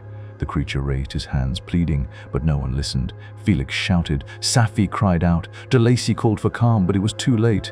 In panic, in rage, Felix struck again. The creature fled into the forest, heart torn asunder. They loathed me. I saw it. I heard it. My words, my soul, they meant nothing. I was judged by form, not essence, by skin, not sorrow. That night he returned briefly to the cottage, but not to beg. He stood in the shadows and watched them barricade the doors. He heard their frantic voices, their fear. Then he turned and walked away. His heart had broken in that place. The last spark of hope smothered. I had once believed myself a man in spirit, if not in body. But now I knew this world had no place for me. I was not a brother, not a friend, not a son. I was an outcast, marked not by crime but by existence itself. The cottage was empty. The family had fled. He stood in the silence. He looked upon the place where love once lived, and then he set it ablaze. The fire rose into the sky, swallowing the walls that had once sheltered his dream, and in its glow a new resolve hardened in his heart. He would go to Geneva. He would find his creator. And Victor Frankenstein would answer. Chapter 16. From the ashes of my first dream rose the fire of vengeance. The cottage burned behind him, flames clawing into the sky. He watched until the last ember died, then turned into the darkness of the forest, alone once more. But something had changed. He had entered the world with tenderness, a heart open, yearning to love and be loved. But now that heart had been shattered, replaced with something colder. A new voice stirred inside him. Not born of nature, but of rejection. I was benevolent. My soul glowed with humanity. But misery made me a fiend. Make me happy, and I shall again be virtuous. Days passed, then weeks. He wandered through woods and valleys, surviving on roots, berries, stolen food. Every human dwelling filled him with bitterness. They screamed, they struck, they ran. He meant no harm, but no one saw that. To them, he was nothing but a monster. One night, by a riverbank, he watched a young girl slip from the edge and fall into the rushing water. She thrashed, struggling against the current. Without hesitation, he leapt in. His hands found her waist. He dragged her to shore, laid her safely on the bank. She coughed, then breathed. But before relief could settle, a man burst from the woods. Perhaps her father, perhaps a guardian. He saw the creature kneeling beside her and drew his gun. The shot rang out. The creature staggered, wounded in the shoulder. The man scooped up the girl and fled, leaving his rescuer bleeding in the grass. From that moment I declared war on all mankind. He fled once more into the forest, half mad with pain. The wound healed, but something inside remained broken. Compassion had failed him. Mercy had failed him. Perhaps fear would succeed. Winter returned. The mountains loomed, ancient and indifferent. He crossed the passes alone, snow clinging to his skin. Somewhere ahead lay Geneva, his birthplace, and Victor Frankenstein. In a small valley near the city, he saw a child wandering a garden path. The boy was young, perhaps 5 or 6. Golden curls framed his face. He laughed as he skipped through the grass. The creature watched from the shadows. Something stirred in him. Regret, memory. Surely this child is unspoiled by hatred. He is too young to judge. He will not flee from me. He stepped forward. The boy stopped, startled. The creature approached slowly, arms outstretched. "Child, do not fear me. I will not hurt you." But the boy shrieked and tried to run. The creature caught him by the arm, not cruelly, but firmly. "Listen to me. I mean no harm. I want only a friend." The boy threshed and kicked. "Let me go, monster. You'll never see my father again. He's Myth Frankenstein, the magistrate. He'll punish you." The name stopped him. Frankenstein. This child bore his name. A cousin. A brother by blood and fate. Rage surged, not at the boy, but at the man who had cursed them both. "You belong to him, to the one who cast me away." The child screamed again, and the creature silenced him. When he let go, the boy was still, lifeless. He stared at the small body, frozen. I hadn't meant to, but his name poisoned me. He dragged the child behind a grove of trees, hiding the tiny form in the underbrush. Then he turned to flee, but something caught his eye. A figure approached, a woman in peasant clothes. She knelt near a fountain, alone. It was Justine Moritz, a servant in a Frankenstein household come to pray. She had rested for a moment, unaware of the horror buried nearby. The creature watched her from the trees. In her features he saw something of Elizabeth, the woman he had once watched through cottage windows. Kindness lived in this one's face.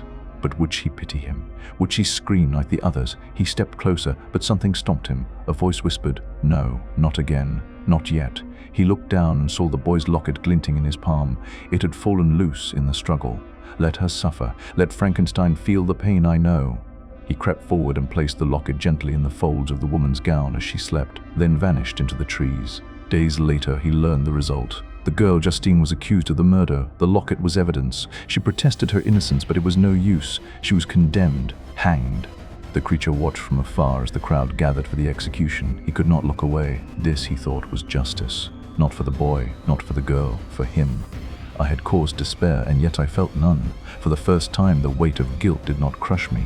It fed me, but even vengeance left him empty. He withdrew into the mountains, the glaciers of Montanvert, alone with the ice and wind. There, above the world, he waited for Victor. When the Creator finally came, the creature did not strike. He did not scream. He spoke. "You are my maker, but you turned from me. I should be your Adam instead. I am your fallen angel." He told his story, all of it, the kindness he had tried to show, the love he had once desired, the way the world had spat him out at every turn. Victor listened in silence. Then the creature made a request, not for forgiveness, but for justice. "Make me a companion, one like me, a mate, a friend, someone to share this curse." He paused.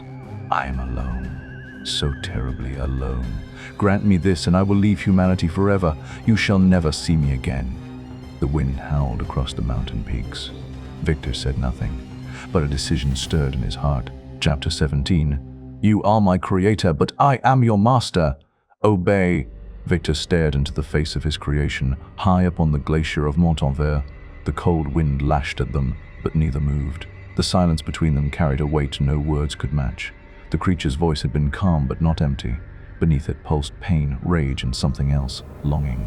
"You must create a companion for me, one who will not recoil in horror, one who will not abandon me." Victor flinched. "You asked me to repeat my crime, to forge another being like you?" The creature's eyes flared, not with fury but sorrow. "I did not ask to be born. I was made and then left to rot. All I ask now is not to be alone." He stepped forward, slow and solemn, as though carrying the weight of the mountains on his shoulders. "I am malicious because I am miserable. If I cannot inspire love, I will cause fear. But you have the power to change that." Victor turned away, heart pounding. The logic was cold, the plea terrifying in its simplicity. He thought of Elizabeth, of his father, of Geneva. what chaos might follow if he made another. But then the creature spoke again, quieter now. I have roamed the forests, I have watched your kind laugh, embrace, build lives, and I have nothing. His voice cracked.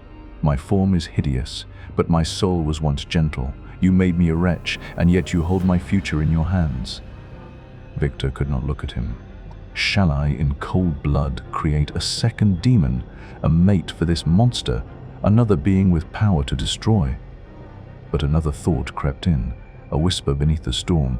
What if he spoke the truth? What if, with companionship, he would vanish forever into the wilds and trouble mankind no more? Victor turned back. Swear to me. If I do this, if I create her, you will leave forever. You will take her into exile and never show yourself to the eyes of men again. The creature bowed his head. Upon your word, I swear, let me see even a shadow of affection, and I will vanish into the jungles of South America. No man shall ever see us again. The pact was made, not with ink, but with agony. Victor nodded slowly. It will take time, months perhaps. I must return to England, gather supplies, study further. Do not follow me, do not watch me. The creature's shoulders eased. He looked almost grateful. I will be with you on your wedding night. That is the promise of my solitude, should you break your vow. Victor stiffened, but the creature had already turned, retreating into the mist, vanishing across the glacier like a phantom. Victor descended the mountain with a storm inside him. His mind reeled with questions, fears, calculations. Had he done right, or had he bargained with a devil? Still, he had promised. Back in Geneva, he gave no sign of what had passed. His father, hopeful for his recovery, welcomed him with relief. Elizabeth's eyes brimmed with worry and love, but he held her close, assuring her all was well. It was not. He told his family he needed to travel to England for scientific collaboration, a vague excuse, but one accepted easily enough. His father approved. Elizabeth trusted him. Only Victor knew the real purpose of his journey, to complete his grim task. I was enslaved once more, not by passion or ambition, but by dread. I did not know whether I walked toward salvation or into the jaws of damnation. And so he departed, alone again, toward the birthplace of knowledge, toward the forge where a second life would soon be shaped. Chapter 18. Victor returned to Geneva, haunted by a pact sealed on the slopes of Montanvert, a promise to create a second creature, a mate for the first. Though he walked among the living, he felt like a ghost. His father greeted him with warmth, believing his son's gloom had finally lifted. He spoke often now of Victor and Elizabeth's wedding, of restoring joy to their household. But Victor's smile was hollow, forced. How could I confess to my father that I had struck a bargain with a demon, that I intended to birth a second? Still, his resolve held. If creating another would end the monster's torment and his family's peril, then he would do it. That was the logic he clung to, even as his conscience screamed. To conceal the truth, he told his family he must travel to England for a scientific project. His studies, he claimed, required foreign texts, collaboration with philosophers abroad. His father, though disappointed, approved of the plan. Elizabeth accepted it too, with quiet sorrow. She thought I left only for knowledge, but in truth, I departed to chain myself to a second crime. Before leaving, Victor visited his friend Clerval. The warmth in Henry's voice offered brief solace. Let me join you, Victor. I long to see the world beyond Geneva, England, Oxford, the windswept cliffs of the north. I crave adventure, not just books and pens. Victor hesitated. He longed to be alone with his burden, but Henry's presence promised relief from the shadows in his mind. He agreed, and so they set out. Two friends bound for knowledge, though only one walked willingly. They traveled through Germany, past the great cities and quiet forests, their journey filled with the sights of the old world. Henry was ecstatic, writing in journals, sketching castles, reciting poetry under the stars. Victor, meanwhile, carried his secret like a coffin strapped to his back. When they crossed into England in early October, the land seemed draped in fog and fading gold. London loomed before them, vast, powerful, alive. Henry marveled at everything while Victor drifted, detached, viewing even the marvels of the city through a veil of dread. Every church spire, every stone bridge seemed a monument to what I was about to profane. They stayed in the capital for a few weeks. Henry met scholars, fell in love with the rhythm of English life. Victor only waited for the right moment to slip away. But Clerval, unsuspecting, proposed they continue their travels. He had always dreamed of seeing Scotland, the rugged moors, the storm-tossed seas, the remote villages untouched by time. Victor agreed, though his motives were darker. He would follow Henry north, and when the moment came, he would leave him behind. He needed isolation, solitude, a hidden place where he could begin his cursed task. To work beneath roofs where no eyes could pry, to sculpt flesh with trembling hands and give shape once more to misery. As they traveled north, Victor watched Henry closely. He envied his joy, his hope, and he mourned the man he himself used to be. They passed through Oxford, then into the Lake Country, where hills rolled like waves and the mist clung low. Henry was in his element, singing folk songs, sketching windmills and towers. But Victor felt time closing in. By the time they reached Scotland in late spring, he could delay no longer. In a quiet village near the Orkney Islands, he found a remote cottage, abandoned, wind-battered, and perfectly hidden. He made arrangements to stay, telling Henry he wished to work on his own projects. Clerval, disappointed but understanding, agreed to explore the Highlands on his own. And so they parted. Henry rode off on horseback toward the wild glens. Victor remained behind, to begin the unholy task that had brought him there. I stood at the threshold of another creation. But this time the horror was not veiled by ambition. It was naked, merciless, and I could not look away. Chapter 19. The wind howled over the northern isles, lashing the sea against black cliffs. Here, at the edge of the world, Victor Frankenstein had buried himself alone in a shack that stank of salt decay and damp rot. The air was raw, the days brief, the nights eternal. Inside, under a roof of mold-stained thatch, his tools lay silent. His notebooks, their margins filled with nightmares. The fire, always burning, gave no warmth. This was the stage of my new creation, a theater of silence where the dead would again mock the living. Victor had come to the Orkneys under the pretense of scientific pursuit, but what he pursued now was no longer science. It was an oath forged with dread, a promise to give the monster a mate, to grant him companionship in exile. Day by day, Victor gathered what he needed. He visited graveyards by night, returning with secrets wrapped in cloth. He ordered anatomical supplies from distant cities under assumed names. He studied, dissected, and calculated. But the work was slow, haunted by doubt. Was I to inflict this curse upon the earth a second time? The creature had promised to vanish if Victor held his end of the bargain. But what if he lied? What if two monsters brought forth a race of demons? What if their union bred a future too terrible to imagine? Victor's hands would tremble as he worked. His eyes, hollow from sleeplessness, searched the horizon each day, fearing he might see the shape of the first creature come to watch. Weeks passed. Far away, Henry Clerval wrote letters full of joy and beauty, describing the wonders of the Highlands, the kindness of the people, the glens carpeted in wildflowers. He urged Victor to rejoin him, to breathe again. Victor responded with vague replies, masking his dread behind the veil of work. But guilt gnawed at him. He missed Henry's voice, his goodness, his light. I had made solitude my prison, and in it madness bloomed. At night he would pace the floor. Shadows danced on the walls like phantoms. The unfinished form lay beneath cloth limbs sketched, sinews half spun, the face not yet shaped. It breathed nothing, but it waited. Sometimes he thought he heard the creature outside, a creak of footsteps in the peat, a shift in the wind. Once he saw a silhouette on the moor, tall and still, watching. He is here, watching, waiting for me to finish what I began. Terror twisted with hatred. What right had the monster to demand a mate, and what cruelty might she become? Victor remembered Elizabeth, her voice, her innocence, and he imagined it crushed beneath the fury of two creations beyond human reach. Then, one night, his hands paused above the form. He stared at it, at this shell, this promise of life, and was overcome. No, I will not do it. I cannot. With sudden fury, he seized the tools, the notes, the remnants. He smashed the instruments, tore the work apart, scattered flesh and bone across the stone floor. A storm built outside, and from the dark he emerged. Victor turned, and there in the doorway stood the creature. Soaked in rain, enormous and silent, his eyes burned with fire. Victor stepped back. The monster's voice was low, trembling with rage. "You have broken your promise."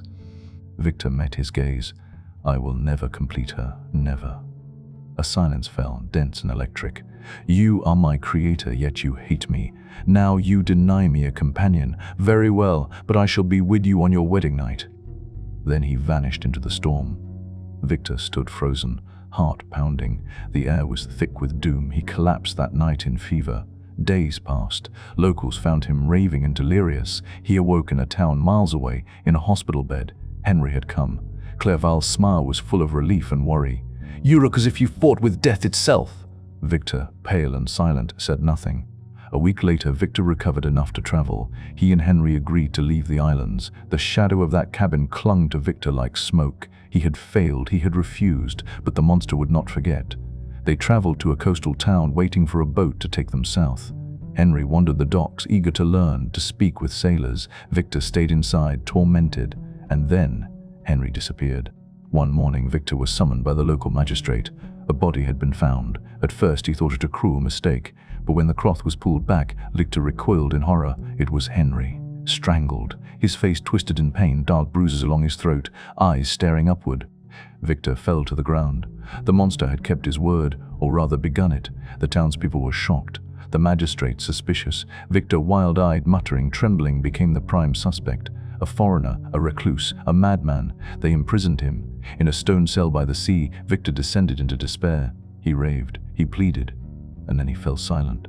Days blurred. The sound of waves crashing against the cliffs echoed in his skull. The image of Henry's face would not leave him. Eventually letters arrived, proof from Geneva of his identity. A lawyer intervened. The charges were dropped, but something had broken inside him. He left Scotland, alone. His hands had not created a second monster, but they had carved the path to death all the same. Chapter 20. The sea was calm when Victor Frankenstein left the cell. Not free, never again truly free, but released. The townspeople who had once looked upon him with suspicion now watched in silence. Pity, wariness, fear. He had passed through justice's grip by name and letter, but something about him, gaunt, fever-eyed, spoke of curses older than any law. He boarded a vessel south, away from the Scottish coast. As the sails filled and the island shrank behind him, so too did what little peace he'd known. Henry is gone, and I am the cause. Victor stood at the stern, his gaze fixed on the horizon. He had destroyed the second creature before it could draw breath, but in doing so he had sealed a fate darker than any he could have imagined. The monster's vow echoed in his mind.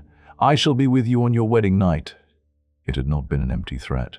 Victor now saw death not as a sudden strike, but a slow, deliberate descent. A path. The monster did not kill out of rage. He punished, with calculation, with patience, and he would strike again. Once back on the continent, Victor wrote to his father. He spoke nothing of Henry's murder, only that illness had struck him down, and now, slowly, he returned to health. The lie burned, but the truth would have shattered Alphonse Frankenstein. Victor made his way through Holland and into Germany, then finally south to Geneva.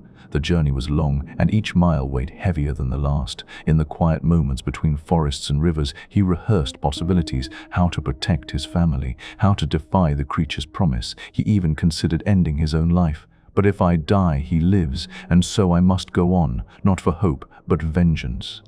When he reached home, Elizabeth greeted him. Her face lit up with joy, but there was hesitation in her eyes. He embraced her tight, as though shielding her from a fate he had yet to name. Alphonse looked older, wearier, but smiled nonetheless. We must look to the future, Victor. No more shadows. They spoke of marriage. Elizabeth, radiant and patient, had waited through years of Victor's torment, and now the family longed for celebration, a return to normal life, to joy. Victor agreed, but within he trembled. The monster would come for me that night, on my wedding night, and I must be ready. The weeks passed swiftly. Preparations were made, music was chosen, guests invited. Elizabeth moved through it all with a gentle grace, never pressing Victor about the heaviness behind his eyes. One evening she approached him on the terrace. Victor, if there's something you fear, something you can't say, please know I will not ask you to bear it alone. He took her hand. You are my peace, Elizabeth, my last hope for redemption. The wedding day arrived. Under skies of blue and amidst the bloom of summer gardens, they were married. To the world it seemed a moment of triumph, of love preserved through hardship. But Victor felt as though he walked into a final act. This is the night. He comes for me now. They departed that evening for a villa near Lake Como. The house stood alone by the water, surrounded by hills, the silence broken only by the waves against the shore. Victor brought a pistol, concealed it beneath his coat. He had told Elizabeth nothing, only that he would keep watch that night and she should sleep. As darkness fell and wind stirred the curtains, Elizabeth kissed him gently. We are safe now, aren't we? He managed a smile. Yes, sleep. I will keep the night. She retired. Victor stood alone. His eyes scanned the shadows. His hand clutched the weapon. The hours passed. 12, 1, 2, silence. Perhaps he will not come. Perhaps it was a bluff. Then a scream. Not from outside. From within, Victor ran. The bedroom door swung open to a nightmare. Elizabeth lay across the bed, lifeless, her eyes wide with horror, her throat blackened with bruises. The monster was gone. Only his echo remained. "You are mine, in misery." Victor collapsed beside her, his heart fractured. Rage, sorrow, madness all at once. The servants rushed in, then villagers, then police. But Victor was already gone out into the storm, into the night, calling the monster's name across the cliffs. "You fiend, you coward, kill me, not her!" No answer, only thunder. Victor returned home to deliver the news. His father, upon hearing of Elizabeth's death, fell into shock and within days followed her to the grave. Alone now, entirely alone. Victor stood over his father's coffin, a man emptied of joy. "He has taken all, and I shall hunt him to the ends of the earth." So began the final chapter of Victor Frankenstein. No longer a scientist, no longer a man seeking knowledge, a hunter, a ghost. He left Geneva with nothing but a few supplies and a solemn vow. "I will not rest. I will not falter. I will follow him into the coldest hells until justice is done." And from the mountains of Europe to the ice fields of Russia, the pursuit would begin. Chapter 21. The wind carried Victor Frankenstein across desolate miles, northward, colder, lonelier. He had fled Geneva, his heart hollowed by the loss of Elizabeth and his father, driven only by vengeance. His journey, once marked by books and discovery, was now reduced to a single truth. "I will find him, and I will destroy him." But fate, ever cruel, had other plans. As he passed through the bleak seaports of the northern coast, his health faltered. The fever always lingering in his blood returned with fury. He barely noticed the sailors, the docks, the cold stone walls of the towns he drifted through. He spoke little, slept less. Then came the collapse, a pier somewhere in Ireland. He had arrived days before in a battered fishing vessel, seeking passage to the northernmost settlements. But as he stepped onto land, his body betrayed him. He fell unconscious amid the startled townsfolk. When he awoke, it was not in a bed, but behind locked doors, a dim cell, iron bars, the stink of mildew and seawater. Victor's mind swam. He tried to sit, failed. Then voices, boots, keys turning. A man entered, stern-faced, flanked by guards. "A magistrate. You are under arrest," he announced, "for the murder of a man discovered 2 days ago on the beach." Victor blinked, confused. "Murder?" The magistrate nodded coldly. "A young man, dark hair, foreign, strangled, found near your landing place. The townspeople saw you arrive alone, disheveled, mad-eyed, armed." Victor's heart dropped. No. Could it be? The guards led him half-conscious to a chapel where the body lay. There, under a white sheet, was the twisted form of Henry Clerval.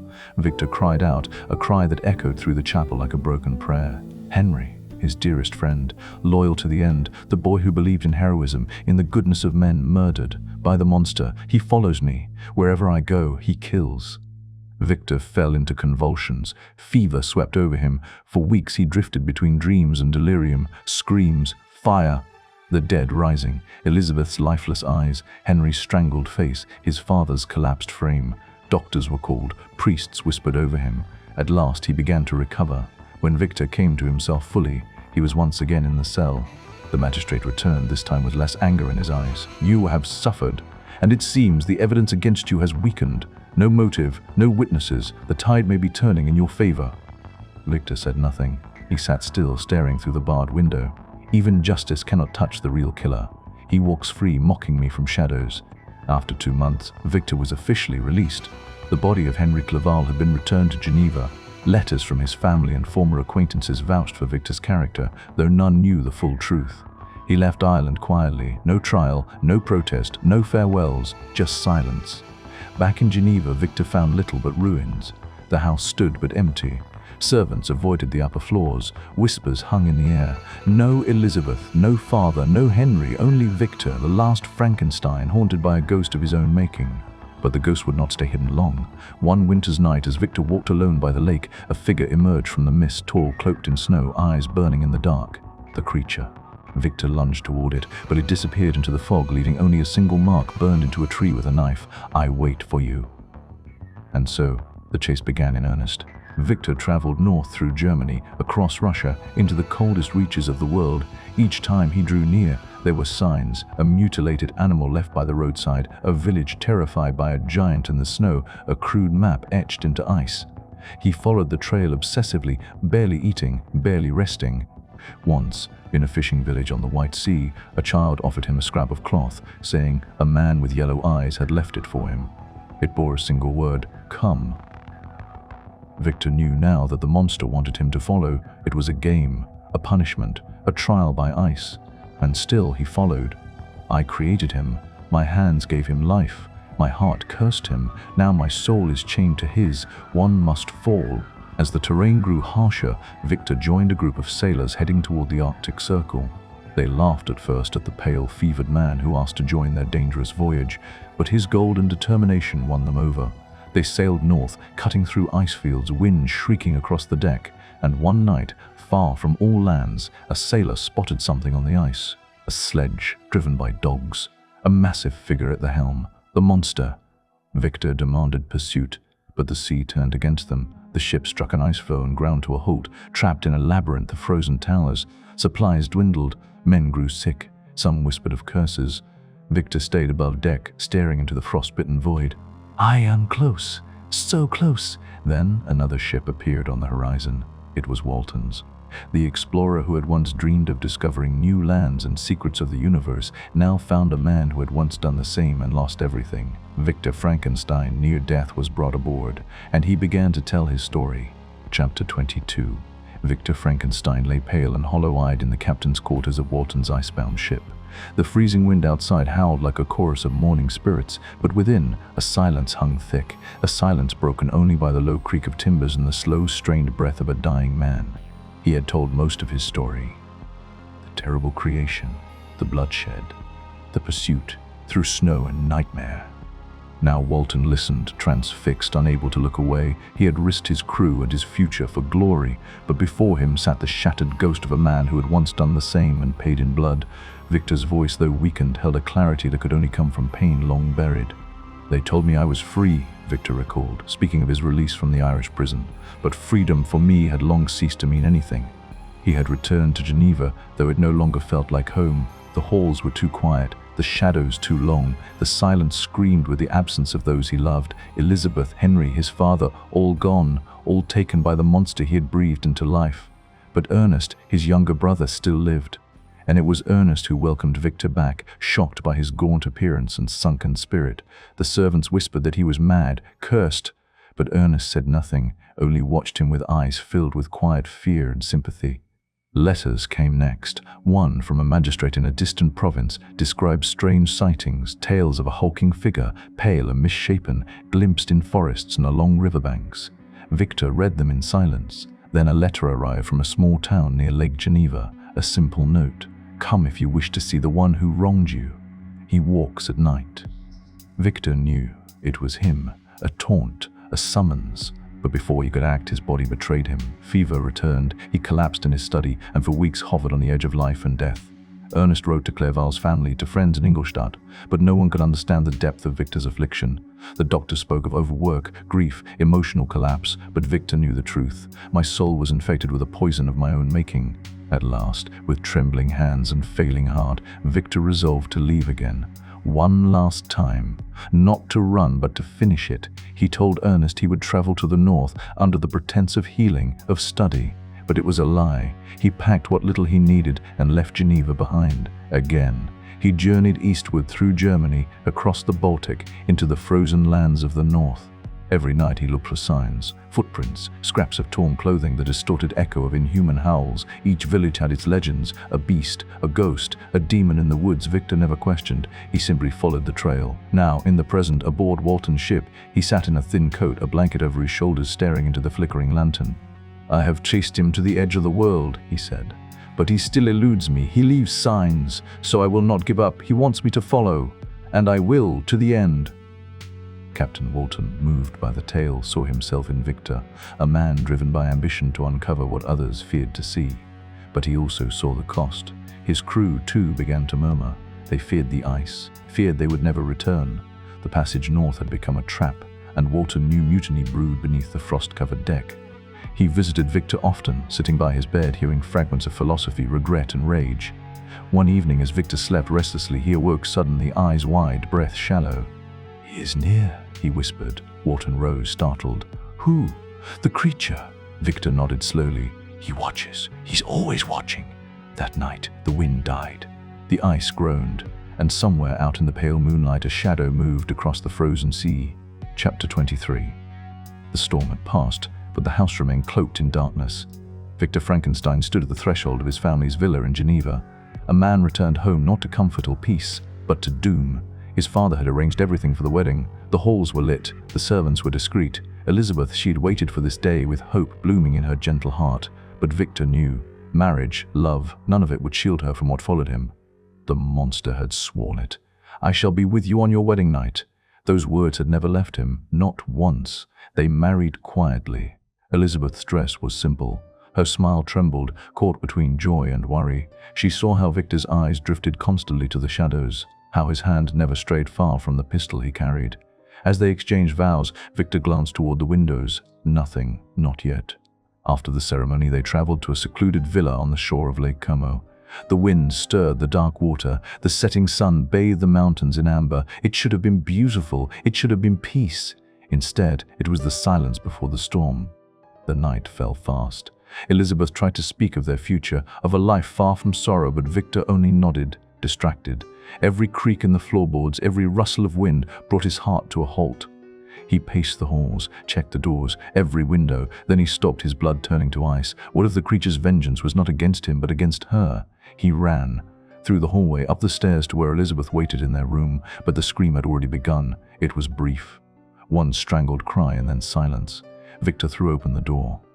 Elizabeth lay on the bed, her lifeless eyes turned toward the ceiling, her arms splayed like broken wings, her white gown stained red, her throat crushed. And at the window just beyond the flickering drapes, a massive form let down into the darkness. Victor didn't scream. He staggered back, numb, then fell to his knees beside her body. A great stillness fell over the villa, broken only by the distant rush of waves.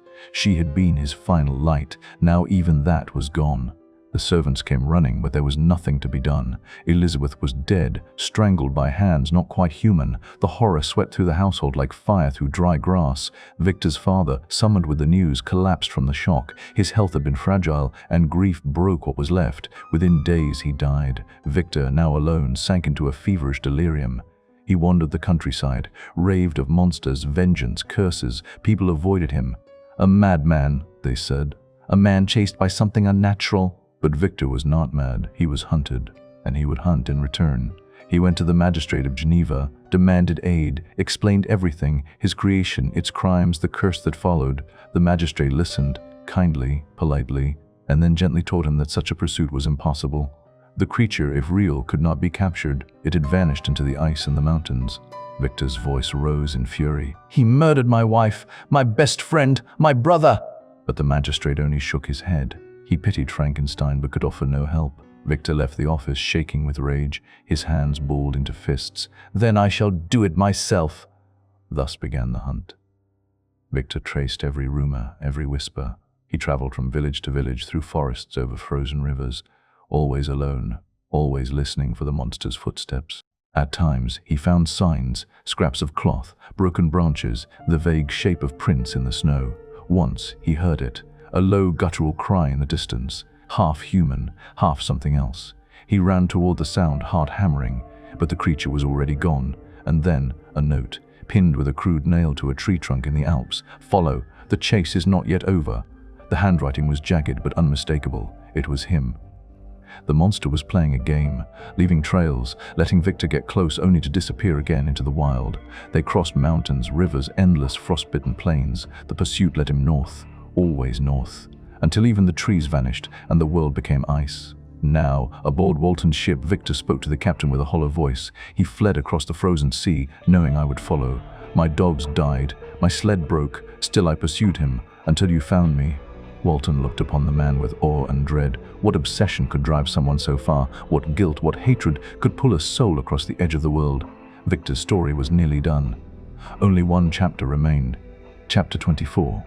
The frozen wastes stretched endlessly before him, white and dead and vast. Victor Frankenstein stood alone atop a shifting plain of ice, the sled beneath his feet groaning under the weight of exhaustion. The dogs had long since perished. The food dwindled to nothing. His body, a husk, kept moving only by the embers of revenge. And still, he pursued the monster. The creature always remained ahead, sometimes within reach, sometimes a ghost on the horizon, always watching, always waiting. You live, so I may suffer. That was the creature's final taunt. Victor had become nothing more than will, a man devoured by obsession, carried forward by fury, across glacial seas, beneath auroras, through ice storms that cut the skin and wind that howled like lost souls. Each time he faltered, the monster left some sign, a broken piece of sled, a gutted seal, a note carved into bone. You are near. Come closer, father. Victor read those words with teeth clenched and hands trembling from cold and rage. He would not die, not until he looked into that face once more. But then his body failed. He collapsed among the shards of the Arctic ice, barely breathing, his lips cracked, his limbs stiff. That was where Captain Robert Walton found him, half buried, nearly dead. The crew lifted him aboard the ship, nursed him with broth and blankets. But Victor's eyes never changed. They remained fixed toward the north, toward the trail unfinished. To the men he spoke little. To Walton he spoke all. Lichter told his tale in full, from the birth of the creature to the deaths it left in its wake. Walton, himself a seeker of glory, listened with growing unease. I once burned for knowledge, Victor rasped, as you do now. But beware, the pursuit of greatness, when unchecked, leads only to ruin. Walton understood. The ice around the ship grown louder each day. His crew grew restless, afraid. Mutiny stirred in their voices. Victor urged him to stand firm. But Walton saw it now, the cost of blind ambition. Victor grew weaker. He wandered the decks, speaking to the wind. Sometimes he stared into the fire and murmured Elizabeth's name. Then, one night, beneath the green glow of the northern lights, he died. His hand fell from Walton's grasp. His eyes closed, not in peace but in exhaustion. A man who had given everything to chase what could never be reclaimed. The ship fell silent. The crew mourned. But the story was not over. That same night, a strange sound echoed in the captain's quarters. A groan, a thud, a presence. Walton turned, and there, crouched over Victor's body, was a shape no man could mistake. The creature, taller than any man, skin like pale leather stretched over sinew and scar, black hair wild and matted, and a face monstrous, yes, but contorted with grief. He looked at Victor with something more than triumph. It was sorrow, loss, regret. I came to see him die, the creature whispered. Walton stood frozen. You are, yes, I am his creation, his demon, his son. The creature lifted Victor's lifeless hand. I asked for love. He gave me life, then cast me into hell.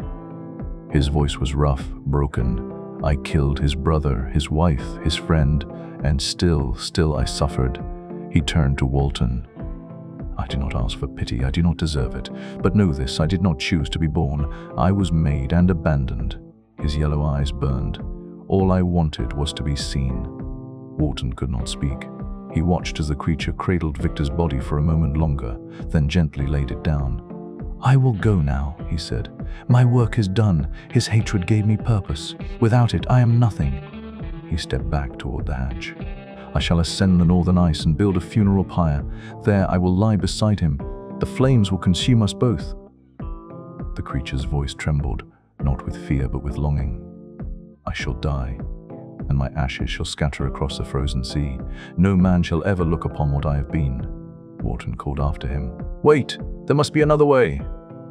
But the creature only turned once, a silhouette framed in cold light. Farewell. I leave you with the burden of understanding. Tell the world what happens when man dares to play God. And with that he vanished into the white beyond. The ship turned south.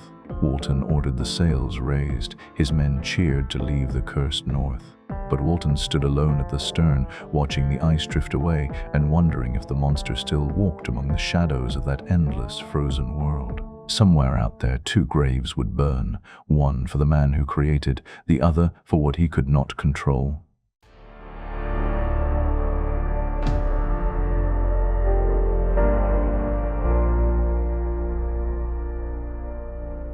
Broken cold, borrowed skin, eyes like glass reflecting sin. Silent screams beneath the snow. No name, no place, nowhere to go. Shadows stretching, candle flame.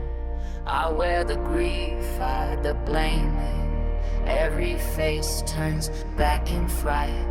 I reach for warmth they choose in the night. Thunderborn with aching breath, made by hands that dance with death. I wander far, wonder why, but peace is something life denies.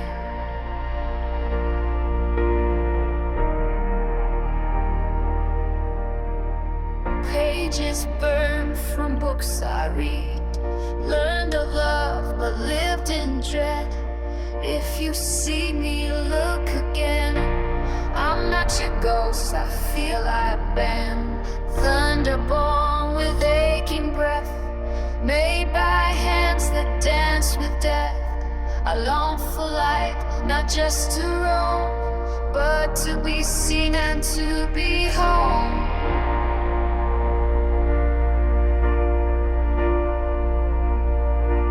So ends Frankenstein, or the modern Prometheus, a timeless tale of ambition, loneliness, and consequence. Thank you for joining me here on Audible Archives. If this story moved you, chilled you, or made you think, consider subscribing for more classic and original audiobooks. Until next time, tread carefully between man and monster. And so, the tale draws to a close, but the echoes remain here in the Audible Archives. And until our next journey through shadow and story, keep listening, keep wondering, because every ending hides another beginning. Audible Archives, where stories never sleep.